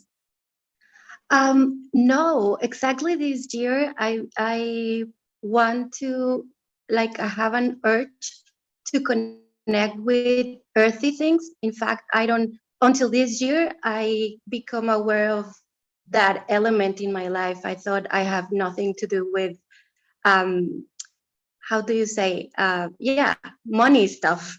Mm. Well, you have the South Node here, which is kind of like a drain. So this is part of your life, but maybe part of your life lesson is learning how to manage the resources better, because you know it will really help you. Your moon is in Taurus, so you like safety, security, stability, all of that kind of stuff, right? That's important to you. Very, yes. Yeah. Yeah, and Mars in Capricorn. Mars is what's called exalted in Capricorn. So there is ability for you if you put your mind to things in order to be able to create, you know, whether it's plans or task lists or routines or rituals in order to support yourself. But your sun, Venus, and Scorpio in the 12th house, you might be kind of like self-undoing, maybe a little bit of an issue that you face. Like, you know, you want to save XYZ, but you see this thing you want and you buy it, even though you don't, you know, or whatever. So Yeah. yeah, so that may be part of the work. That's part of your work in this lifetime to work on. Like, despite your desires, sticking to a bigger picture, a bigger goal, and yeah, and being less impulsive. Uranus square your midheaven and your descendant. Yeah, yeah, yeah, because it can bring some intensity into your relationship. Are you married? Yes. Yeah. Yes, and we are starting to budgeting and to do things like thinking in moving houses, and yes, it's a kind of uncomfortable. Yes. Yeah, I think, yeah, this could be like a really big thing for you to think about. How old are you? I'm 39. 30. I'm 40 this year. Ah, okay. So 39 is a fourth house year, so that you're thinking of buying a house, that's perfect. And then next year is a fifth house year, so that could be more about like, are you going to have more children or? No, no, I have two girls and they are more than enough. Oh, okay. Okay, so this right now, Jupiter is very important. Where's your Jupiter? Jupiter and Scorpio. Okay, in the 12th house. So yeah, it makes total sense. You might be moving. And yeah, the next eclipse on October 25th is going to be important for you because it's at 2 degrees Scorpio. So yeah, that could be a time where like there's something you're releasing and ending to move forward. But I would encourage you to really work on your issues around finances and really get yourself grounded and work on any self-sabotaging stuff you do. Because I think that'll make your life so much easier, even though it's uncomfortable and your Uranus in the first house doesn't really want to do it. But I think it will make life so much smoother. Yeah, totally. Yeah. But you've got your Chiron on Algol. So yeah, there's this that intensity stuff of not wanting to be a subservient. I can feel it in your chart. Oh, I didn't know I had my Chiron. I've been working with my mom and my relationship with her for around, I don't know, maybe 2 years. Okay. And I'm starting in astrology, but I don't know. I understand that my Venus is always opposed to my moon. So it's like me as a woman, it's opposed to what my mom wants for me, or like the idea that she puts. So I'm working there. And I don't know. It makes sense for me that every time I had like my emotions, my moon is moved. I tend to go to my Venus in my 12, and I spend and I do all these things. So I kind of see that that pattern for say, and I'm trying to working on that. Yeah. Yeah, because your moon is next to Chiron, so there's a mother wound there. So yeah, that's good that you recognize it, and that's something you're working on. Yeah, and if you can, you might want to take the class to deepen your connection with and recognizing those self-sabotaging things. Yeah. Sure. Great. Well, I hope that was helpful. Very. Thank you very much. It was a pleasure to meet you. Oh, it was nice to meet you too. Thank you for coming, Charlie. And who's next? Thanks. All right. Julianne is next. I can see you at the top of my screen. Hi, Julianne. Hello. And Julianne's info is July 25th, 1989 at 12:34 p.m. in Moose Jaw, Canada. Saskatchewan is the state. Okay. Is it spelled Moosejaw? Yes. Oh, okay. I never heard of that. Cool. It's really small. It's a great name for a city. I've heard of it and I love it. Yeah, I love having that on my passport. Is it Julie and then Anne with an E, or is it Julianne one word? Julianne one word, and the E is on the end. Yeah. Okay. Okay.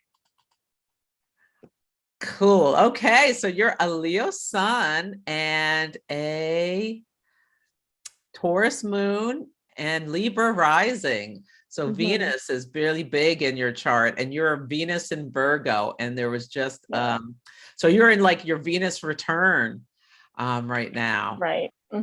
Yeah, I did. Like, you might want to listen to my podcast for this week. I talked a lot about Venus and Virgo, and talked about prominent people who have it, who have Venus in Virgo. Yeah, so that might interest you. Definitely. And you have Venus trine Uranus. So Venus rules your 8th house and your ascendant. And let's see what else. And this upcoming eclipse is important for you too. You've got a lot of 2s in your chart. You've got your sun, Uranus at 2, and Venus. Did something big happen in your life at age 2? You can think about that. I don't know. I guess my parents separated when I was 3, so maybe that's probably it. Probably, yeah. Yeah. So very good thing for me. It was a great thing that happened for me. Yeah. So but yeah. Sun, and this is a quincunx to Uranus. So quincunx is like move you into different situations, and like there was this break between your parents at 3, 2, right-ish. yeah, 3, and yeah, it moved you into a different situation in some ways, and like you said, it may be a lot better than it was before, but you can very see glad they were not together. Okay, good. Yeah, and you have this Taurus moon, but it squares your sun, so you were born at a first quarter moon, so that can be a signal that people's parents didn't get along, or there was like conflict in their original home. The lights are in a square. So Do you're you mean a last quarter moon? last Celeste? quarter. Thank you. Last quarter moon. Yeah. Yeah. So either first quarter or last quarter, that suggests there can be conflict between the parents. Yeah, there was. I mean, while I say like, oh, this was a really good thing, I'm just glad that they didn't live together through all that conflict, you know? Anyway, Yes. yeah. Yeah. Yeah. And so this eclipse coming up in Mhm. October 25th is at 2 Scorpio.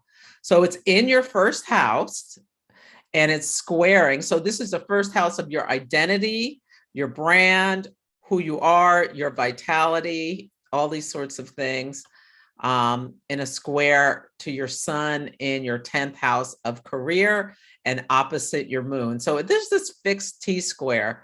Plus you just had Pluto cross your IC or rubbing back and forth. So are there big transformational things happening in your home life or your family life? Yes.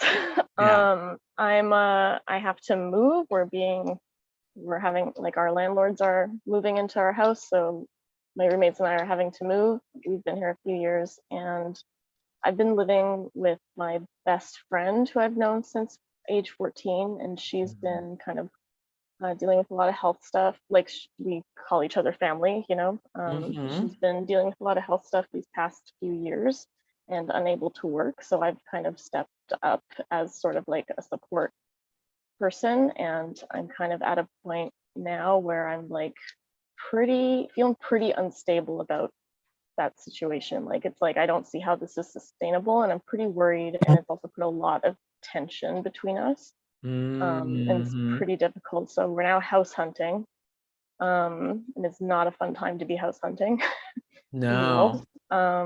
And I'm just trying to figure out like how on earth I'm going to plan for the future and everything, and, you know, feel good about. That's a lot of pressure on you. It's a lot. Taking care of someone else. Yeah. Yeah, it's a lot. That's a lot of pressure. And it may come to a head because the sun rules your 11th house of friends. And this square, this tension, and like you can see it, the moon is house. So you've got this fixed T-square where there's like, there's a tension that things may come to a head where you have to make decisions that could be difficult. It could be difficult. Yeah. Yeah. And like Pluto burns things down to the studs. It like takes away all the excess. It eliminates, eradicates. It's an uncomfortable transformation. And it's in your IC, your most private self. You're a Leo, so you don't want anyone mad at you. You like to be I want to be good. Yeah. I want to take care of, you know, I want to help. And I had a breakup this year as well. I didn't think I thought that was going to last a lot longer than it did. It was hard, but it was a tough one. Yeah, a lot of. Well, I pulled the Imagine card for you, the manifestation card. And so like, I think you would maybe do some stuff about imagining how you really want your life to be. What turning imagination into manifestation, creative thought, and visualization, the power of aligning imagery and feelings. Also dealing with like illusions is something you may want to think about. I'm dealing with, because I think you may have to really come to terms with why you do what you do. And this Pisces full moon coming up is going to be, where is it? There's Pisces. Oh, in your 6th house, 6th to 12th house. So maybe like this would be a good time to, actually it's going to be in your 5th house, 11th house. The sun shining. Let me just pull it up. Make it easy. Which moon is this, sorry? This is the full moon on Saturday. Right. The sun is shining in your 11th house of friends. And the moon is in your 5th house of self-expression and children and all that kind of thing. It feels like you've almost taken on a parental role. In a And way, the yeah. sun is trine Uranus. Yeah, there's this like Uranian stuff going on that I don't know. You'll have to make your own decisions for what feels right for you. Right. But it's yeah, this partnership that you've established with your friend, Mhm. it's almost like, yeah, like you're taking care of them in some ways, like a spouse or a parent. Yeah. Yeah. I Which mean, may be fine. I mean, if that's what you feel like you want to move forward doing, but you need it's not really what either of us would to, really want, but it is also kind of, the situation yeah. in a way. Yeah. Well, you're a good friend. Thanks. Yeah. We're all just Yeah. trying to support each other. Yeah. Yeah. Yeah. Okay. Well, I hope it all works out for the best, and I hope your friend feels I'm better. sure it will. Thank you very much. Thank you for your Yeah. time. I appreciate Oh, it. you're very welcome. And look, this is another thing. There's a yod here. So Okay. wait, is that right? Yeah, a yod. Mars is on your series. King Kong's Pluto and King Kong's Neptune. Interesting. Yeah, like I feel like decisions are coming, like decision time. Decisions. Yeah. Yeah. Okay. Okay. Great. Okay. Thank you, Julianne. Thank you, Celeste. You're welcome. Okay. All right, Celeste, next is Wa'aga. Are you still here? And could you please teach me how to pronounce your name correctly? It's Wagan. Wa'aga. And how do I spell that? Yeah, go ahead. W-A-H dash capital A dash G capital G-A-H. Okay. And the birthday? And yep, May 2nd, 1971. 5:26 p.m. Buffalo, New York. I am May 3rd. May 2nd. Oh, you're May 3rd. Okay, day after. Yes. Yeah. And 1970. Yeah. So this is a big year for you too, because in April 30th, there was a solar eclipse on your sun in the 8th house. Squaring your moon. Is there any big new start that happened around April, May for you? Of this year? Yeah. I got a new job, but then I broke my leg in June. That's the lunar. I'm like, so yeah. I felt like at the time it was a difficult time because I was like in the middle of like what I felt was coming out of like a healing space. Like I was doing better and I was dolphin and whale watching and I was like, oh, beautiful day. I'm like, I'm doing the right thing. And then I went to go hiking down a trail and I stepped on a rock and went down like 8 feet embankment and I instantly snapped my ankle. And then I had done a tarot card pulling I had signed up for like previously before this had happened. And she pulls a sun card and she was like, oh, this tells me you should be healing outside. And I was like, is this some kind of joke? Because like, that's what I was doing. And I was outside doing a dolphin watch and, trying to be out by the water and everything. I'm like, and then my leg broke. I was like, so now I can't be outside. So it was just kind of, I think like an ironic thing. I don't know. So I was like, what the heck, universe? Okay. Celeste, I got the date wrong, the year wrong. I'm sorry. We had a little back and forth about this in the chat and I wrote down the wrong one. It's 1981. Oh, okay. I'm sorry about that. No worries. Mercury is going retrograde, so I'm glad I caught it sooner rather than later. okay. Let's see. Swap. Okay. So that what's really interesting is, let's see, that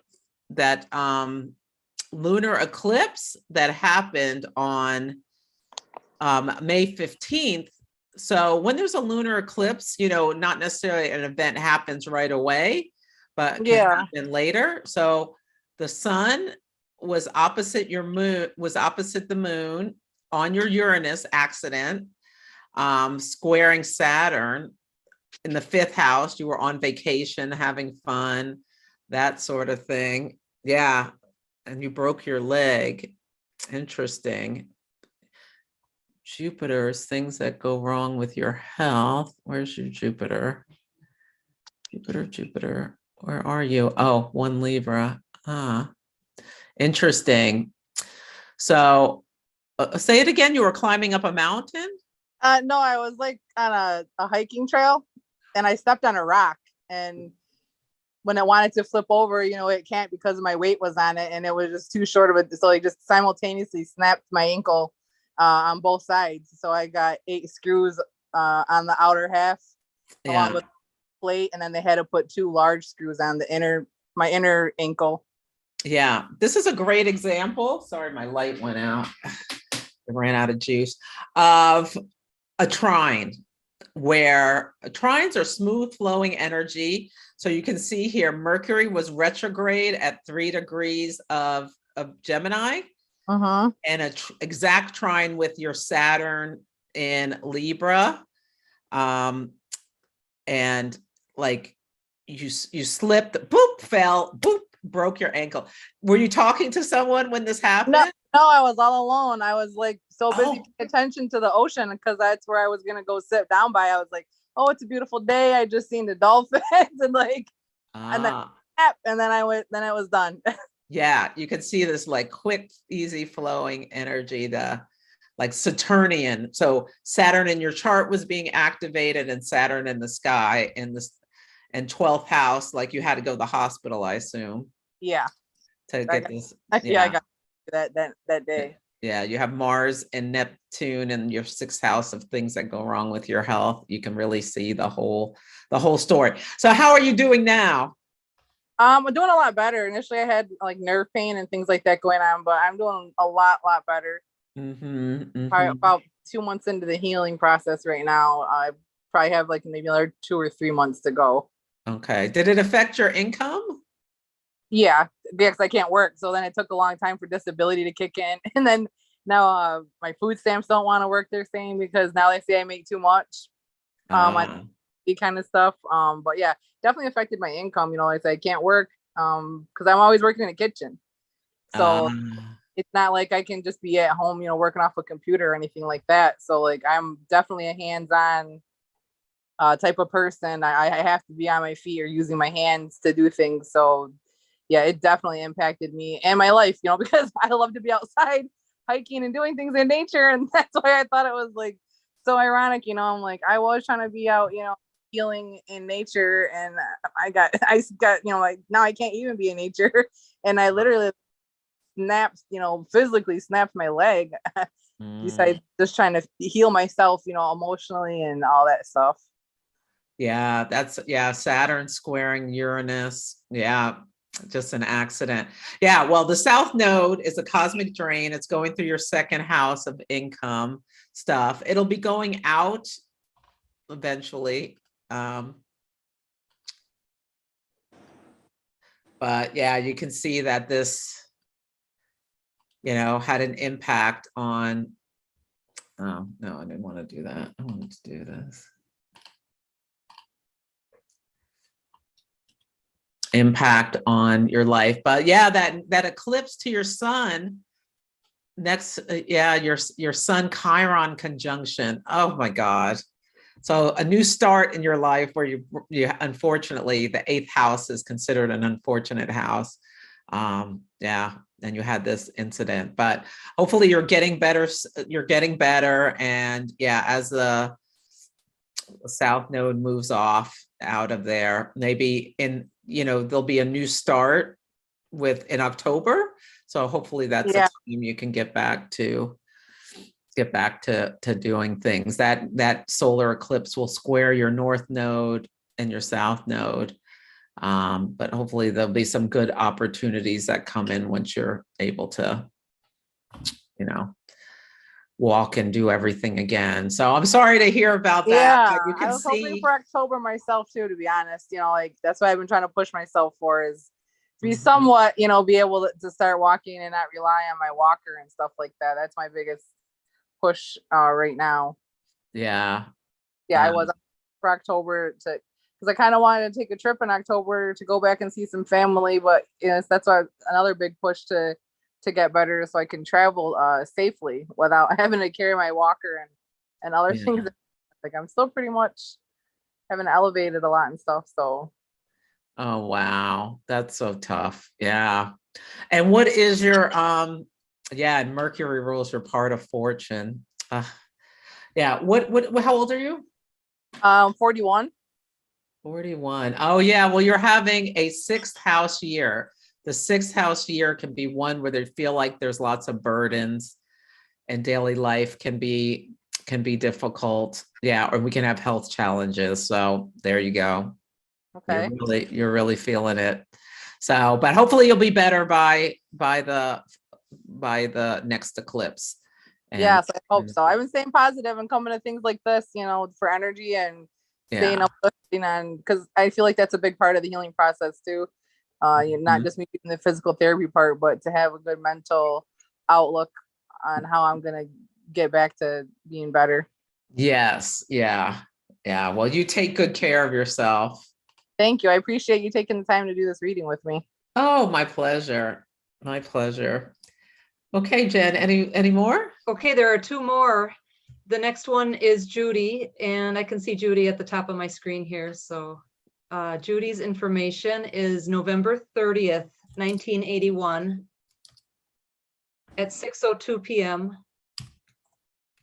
Long Beach, California.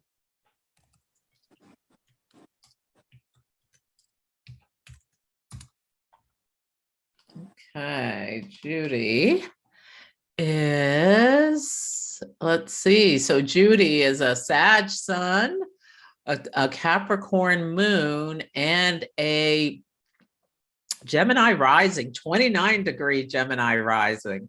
Really interesting. Yeah, and I like you were born in the new moon phase. Yeah, so there was probably a crescent moon in the sky. Very interesting. Lots of Sagittarius energy, but in the sixth house. So what do you do for work, Judy? I do marketing. I train for a nonprofit arts organization, and I also do real estate. Okay, marketing and real estate. I like that. What am I looking for?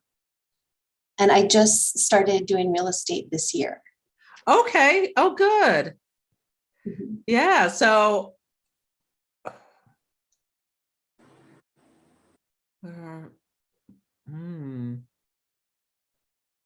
interesting. You have a Pisces midheaven and a sixth house in Scorpio. So there's a lot of water energy. So would you call yourself very creative?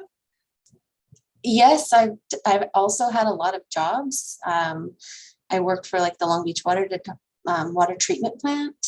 Mm-hmm. I was a phlebotomist. My very first job was doing real estate when I was 18, and then I did new construction, and then in my 30s I went back to school for communication, and I went through art and communication and marketing. Okay. Well, your angles are all mutable. So that's lots of change. Like it really can feel like something needs to keep your interest, or you maybe with that Gemini rising, you maybe get bored and feel like you have to move on. Yeah. Yeah. But Mars and Virgo, having Mars and Virgo is good because that gives you the ability to like, do you feel that ability to be organized and bring order to chaos? Yes. That part of your skill set? Yes, I'm the oldest of 5 children, and my parents were really young when they had me. So yes. Okay. Yeah. Yeah. And you have your son's in Sagittarius, but it's in a very earthy house. So fire and earth together can give you really good manifestation energy. So I wonder if you're like, and with your moon in Capricorn, like you feel probably need to be successful, need to feel secure and all of that kind of stuff. Do you feel that? Yes. Yeah. Yeah. So you're not a typical Sag in that way. You feel more grounded to me than the typical Sag, but you like change with the Gemini rising. Ah, and interesting. Are you married or anything? Yes, I'm married and I have 3 kids. Oh, okay. Ah, and yeah, interesting. That big thing that happened at on July 31st on your Chiron in the 11th house. Oh, so when did you start your new job in real estate? I started it this year in January, but Okay. I was able to help my first client purchase a home, and that happened in July. Perfect. Okay. And then just recently, last Friday, somebody asked me to sell their house. Wonderful. I like it. So that may be the new start that's coming. Like you started this in January, but now you're starting to see the success of your hard work. Chiron can be about as well the work we do. So Mars, Uranus, and the North Node met on your Chiron, and your Chiron's in what's called the quincunx to Saturn. So like Saturn can bring success from hard work, and you have your Saturn, what's called exalted in the sign of Libra. That's where Saturn really likes to be. Like part of your life lesson is learning about relationships and relating to other people. And yeah, I can see that being like, maybe that's part of that Mars Uranus North Node on your Chiron, activating this quincunx, that maybe that's about you finding the path forward to success for your real estate career. But you've got Venus and the moon in the 8th house of other people's money. Ah, cool. But you have moon square Pluto. So you have potentially like an intense relationship with your mother too. There's been a bunch of people who've had moon Pluto stuff or moon Saturn. Yes, I think my mom has a hard time with the daughter she was given. Yeah. Mm. And like I said, I'm the oldest of 5, so well, moon in Capricorn, she probably expected a lot out of you. You had to grow up very fast. There was a lot of rules that were like and structure put upon you by her, or maybe she was off working a lot. Or yeah. Both. Yeah. Yeah. But and then I was just wondering, like, so like I'm Native American, and a lot of, on both sides of my family, my mom and my dad, and I feel like there's this story of my both grandfathers having things, and then because of their own turmoil have lost everything. So I don't know if like that the Chiron relates to that. Well, the Chiron in Taurus can be a wound about security. So there could be like a lot of concern because of that familial story, that there's some fears there about having enough money, having enough things, and all of that kind of stuff. But yeah, you've got your North Node in the 2nd house. So it's like you're really concerned about, I would imagine, having your own resources. And you see you have like Venus next to the South Node and Moon, Venus, South Node.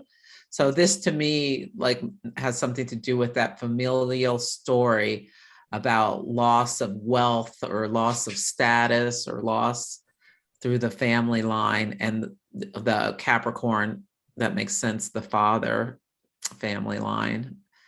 Yeah. And there being that, that struggle with your Libra planet squaring the Capricorn planets. But your father in your chart is the Sag Mercury and this Mars in Virgo. Ah, interesting. Yeah, I think that South Node story has to do, and Chiron has to do with your family story of loss.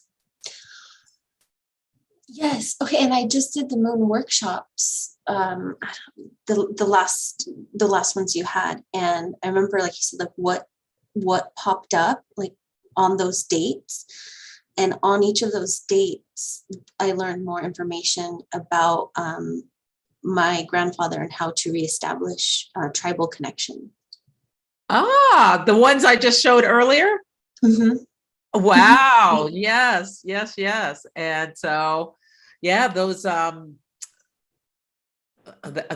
Pisces, the Pisces moon at 23 in your 10th house, and it's talking to let me pull the full moon up.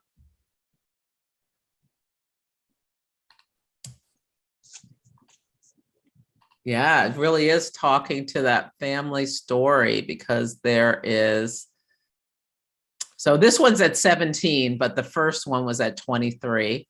So Neptune's there now. So, but in a sextile, an opportunity with your Venus, the South Node Moon conjunction, like that really feels like that stuff about that deep family story. So that makes total sense. And it's opposite Mars in your 4th house of family. So you've been taking actions to find out more about this stuff, right? Yes, and like I said, I'm the oldest. Like everybody in the family has been trying to do this, but they have not been successful, and these things just keep happening to me. Ah, okay. Yeah, it's interesting. Mercury is going to go retrograde in your 4th house. So this could be a month where you're digging more deeply into this as well and finding more out, especially since this is the full moon of that cycle. Oh, and I was just talking to my mom, like, and she has a hard time with me, but I'm trying to like establish like a good relationship through this. Uh-huh. And she was open to the idea of traveling together the next couple of months. Okay. So that kind of resonates with me. Great. Yeah. Wonderful. Yeah. Moon. So your mother is your Jupiter. And let me just look at this. Where's your Jupiter? And Scorpio. Okay. So your mother is represented in your chart by your 10th house ruler, a Jupiter in Scorpio. On October 25th, there's going to be a solar eclipse at 2 Scorpio. And it's the sun and moon and Venus are all together. So that's a wonderful thing to take, try to establish a better relationship with your mother by doing some travel. I love it. And like a vacation, 5th house. Yeah, that sounds great. Awesome. Yeah. Okay, so thank you, Judy. I think you were the last one, right? There was one more, Celeste. Do you want okay. the last one? Sure. Okay, it's Clara. Clara, I can see. Are you still here with us, Clara? Yes, I am. Great. Okay, Celeste, Clara's information is August 16th, 1993. Okay. 10:53 p.m. in Hartford, Connecticut. And that is the last one. Okay, great. Okay, Clara, let's see. So you're a Leo sun and moon. You're a balsamic.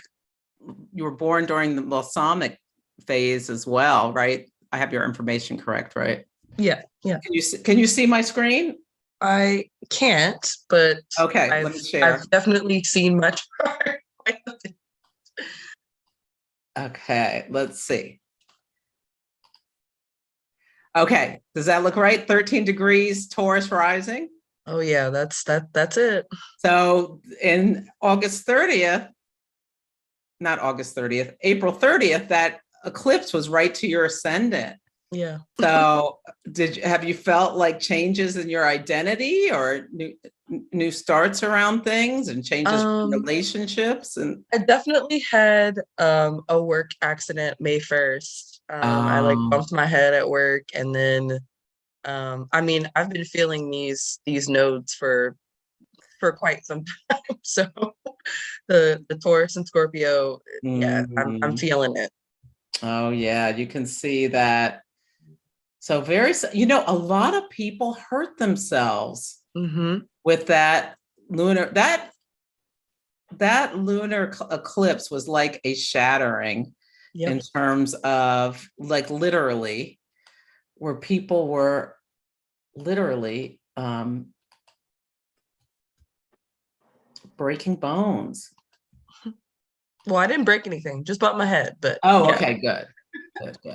Let me see. Is it, why can't I, what happened? Oh, view bylaw.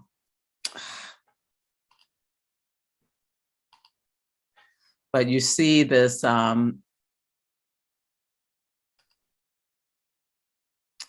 okay. Okay. I'm doing the wrong one. Sorry. No, it's okay.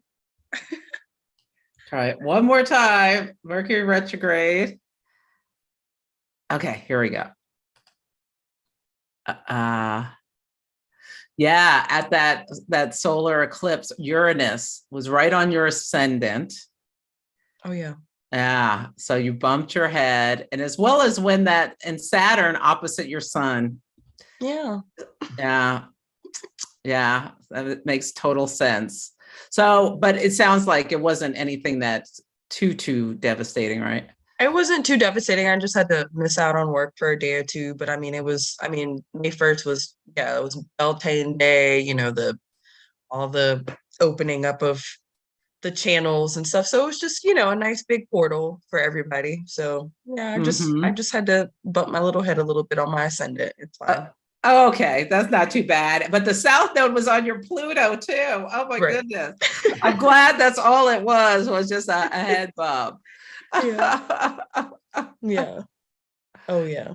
Yeah, but you're a Leo sun and the balsamic moon. So do you feel like you're an intuitive person? Yeah, I am a professional tarot reader. I'm hoping to be an astrologer one day. I'm still learning, just like I think everybody is. So I'm not I'm not gonna say I'm like, we're all doing what we can. But yeah, my moon in Leo is, it's gotten me through quite a bit. So yeah, I love that you're a tarot reader with that Leo stellium. Yeah. And you have Uranus and Neptune conjunct right up near your midheaven, in the 9th house of astrology and tarot and all that stuff, but very close to your midheaven. So it feels like I feel like the tarot is the Neptune, the astrology is the Uranus. Yeah. So at some point you may be teaching people how to do astrology and tarot. Have you thought about that?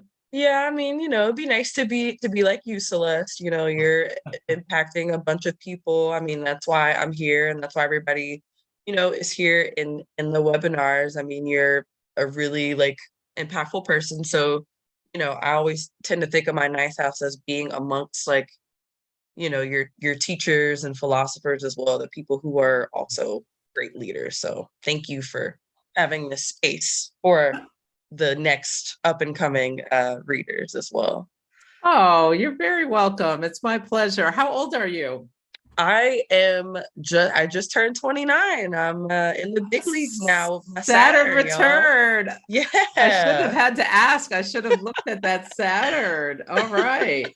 So yeah, it'll be exact next year. Interesting. So yeah, you're going through this and your Saturn's in the 11th house of groups. So yeah, have you had a lot of experiences that have taught you lessons, or do you feel that Saturn return kind of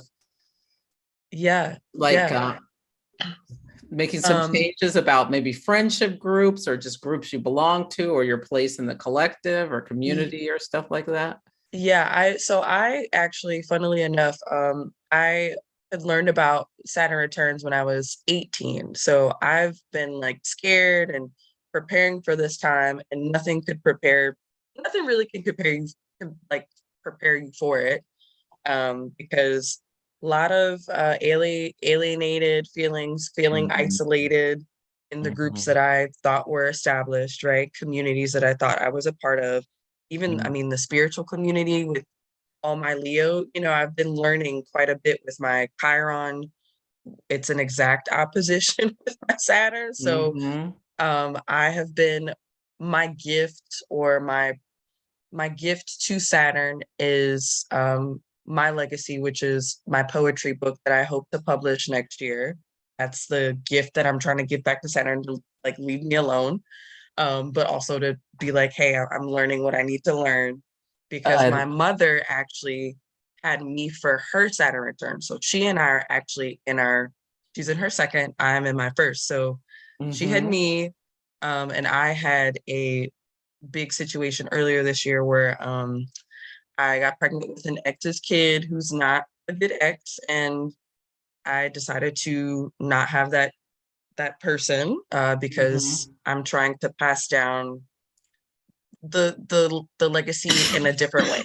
So it's been a lot having to like sit with that and come to terms with the fact that I'm choosing my poetry book and choosing better relationships, better romantic relationships, community, so it's been hitting me like really hard. So yeah, I'm actually I'm under the weather. I got COVID from working at a job last week that someone showed up sick to. So I'm trying to get out of like the jobs that I'm in right now, the industry that I'm in. Like Saturn is not playing with me. So I'm just trying to be the best Leo I can. Yeah. And give yourself a break. So one of the things that's interesting in your chart, you have Saturn opposite your sun, and like you said, exactly opposite Chiron. So I can see like your Saturn return, like some tense stuff, and Pluto. It's Pluto squares your Saturn opposite Chiron sun. So getting pregnant with the exes and deciding to terminate. You can totally see that. Yeah. So you can think about sometimes how things in your life, like you learn from things falling apart in some ways. Yeah. But you'll make it through, and once you're on the other side, you'll look back and barely recognize like who you were before, and be amazed about how much you've grown and all of that kind of stuff. Yeah, definitely. Thank you. Yeah, I wanted this Saturn return to be about me versus like, feeling like I needed to make my mom's dreams come true. She hasn't like tried to make that happen, but she did sacrifice a lot to become a mother, and she had siblings after me, but it's just a lot to take hold of. Like I'm trying to control like my next 30 years versus like giving my 30 years back to my mom, or trying to feel like I'm indebted somehow. I think Saturn is teaching me to separate. To separate. It feels isolating, but it's kicking my butt. But I'm hopeful that the Taurus and Scorpio nodes are going to be helpful, and maybe I'll have nicer relationships. Maybe I'll have better romantic relationships coming up the next 30 years. Yes. You can. Yeah, this is a time for you to learn, and that South Node's going through your relationship house.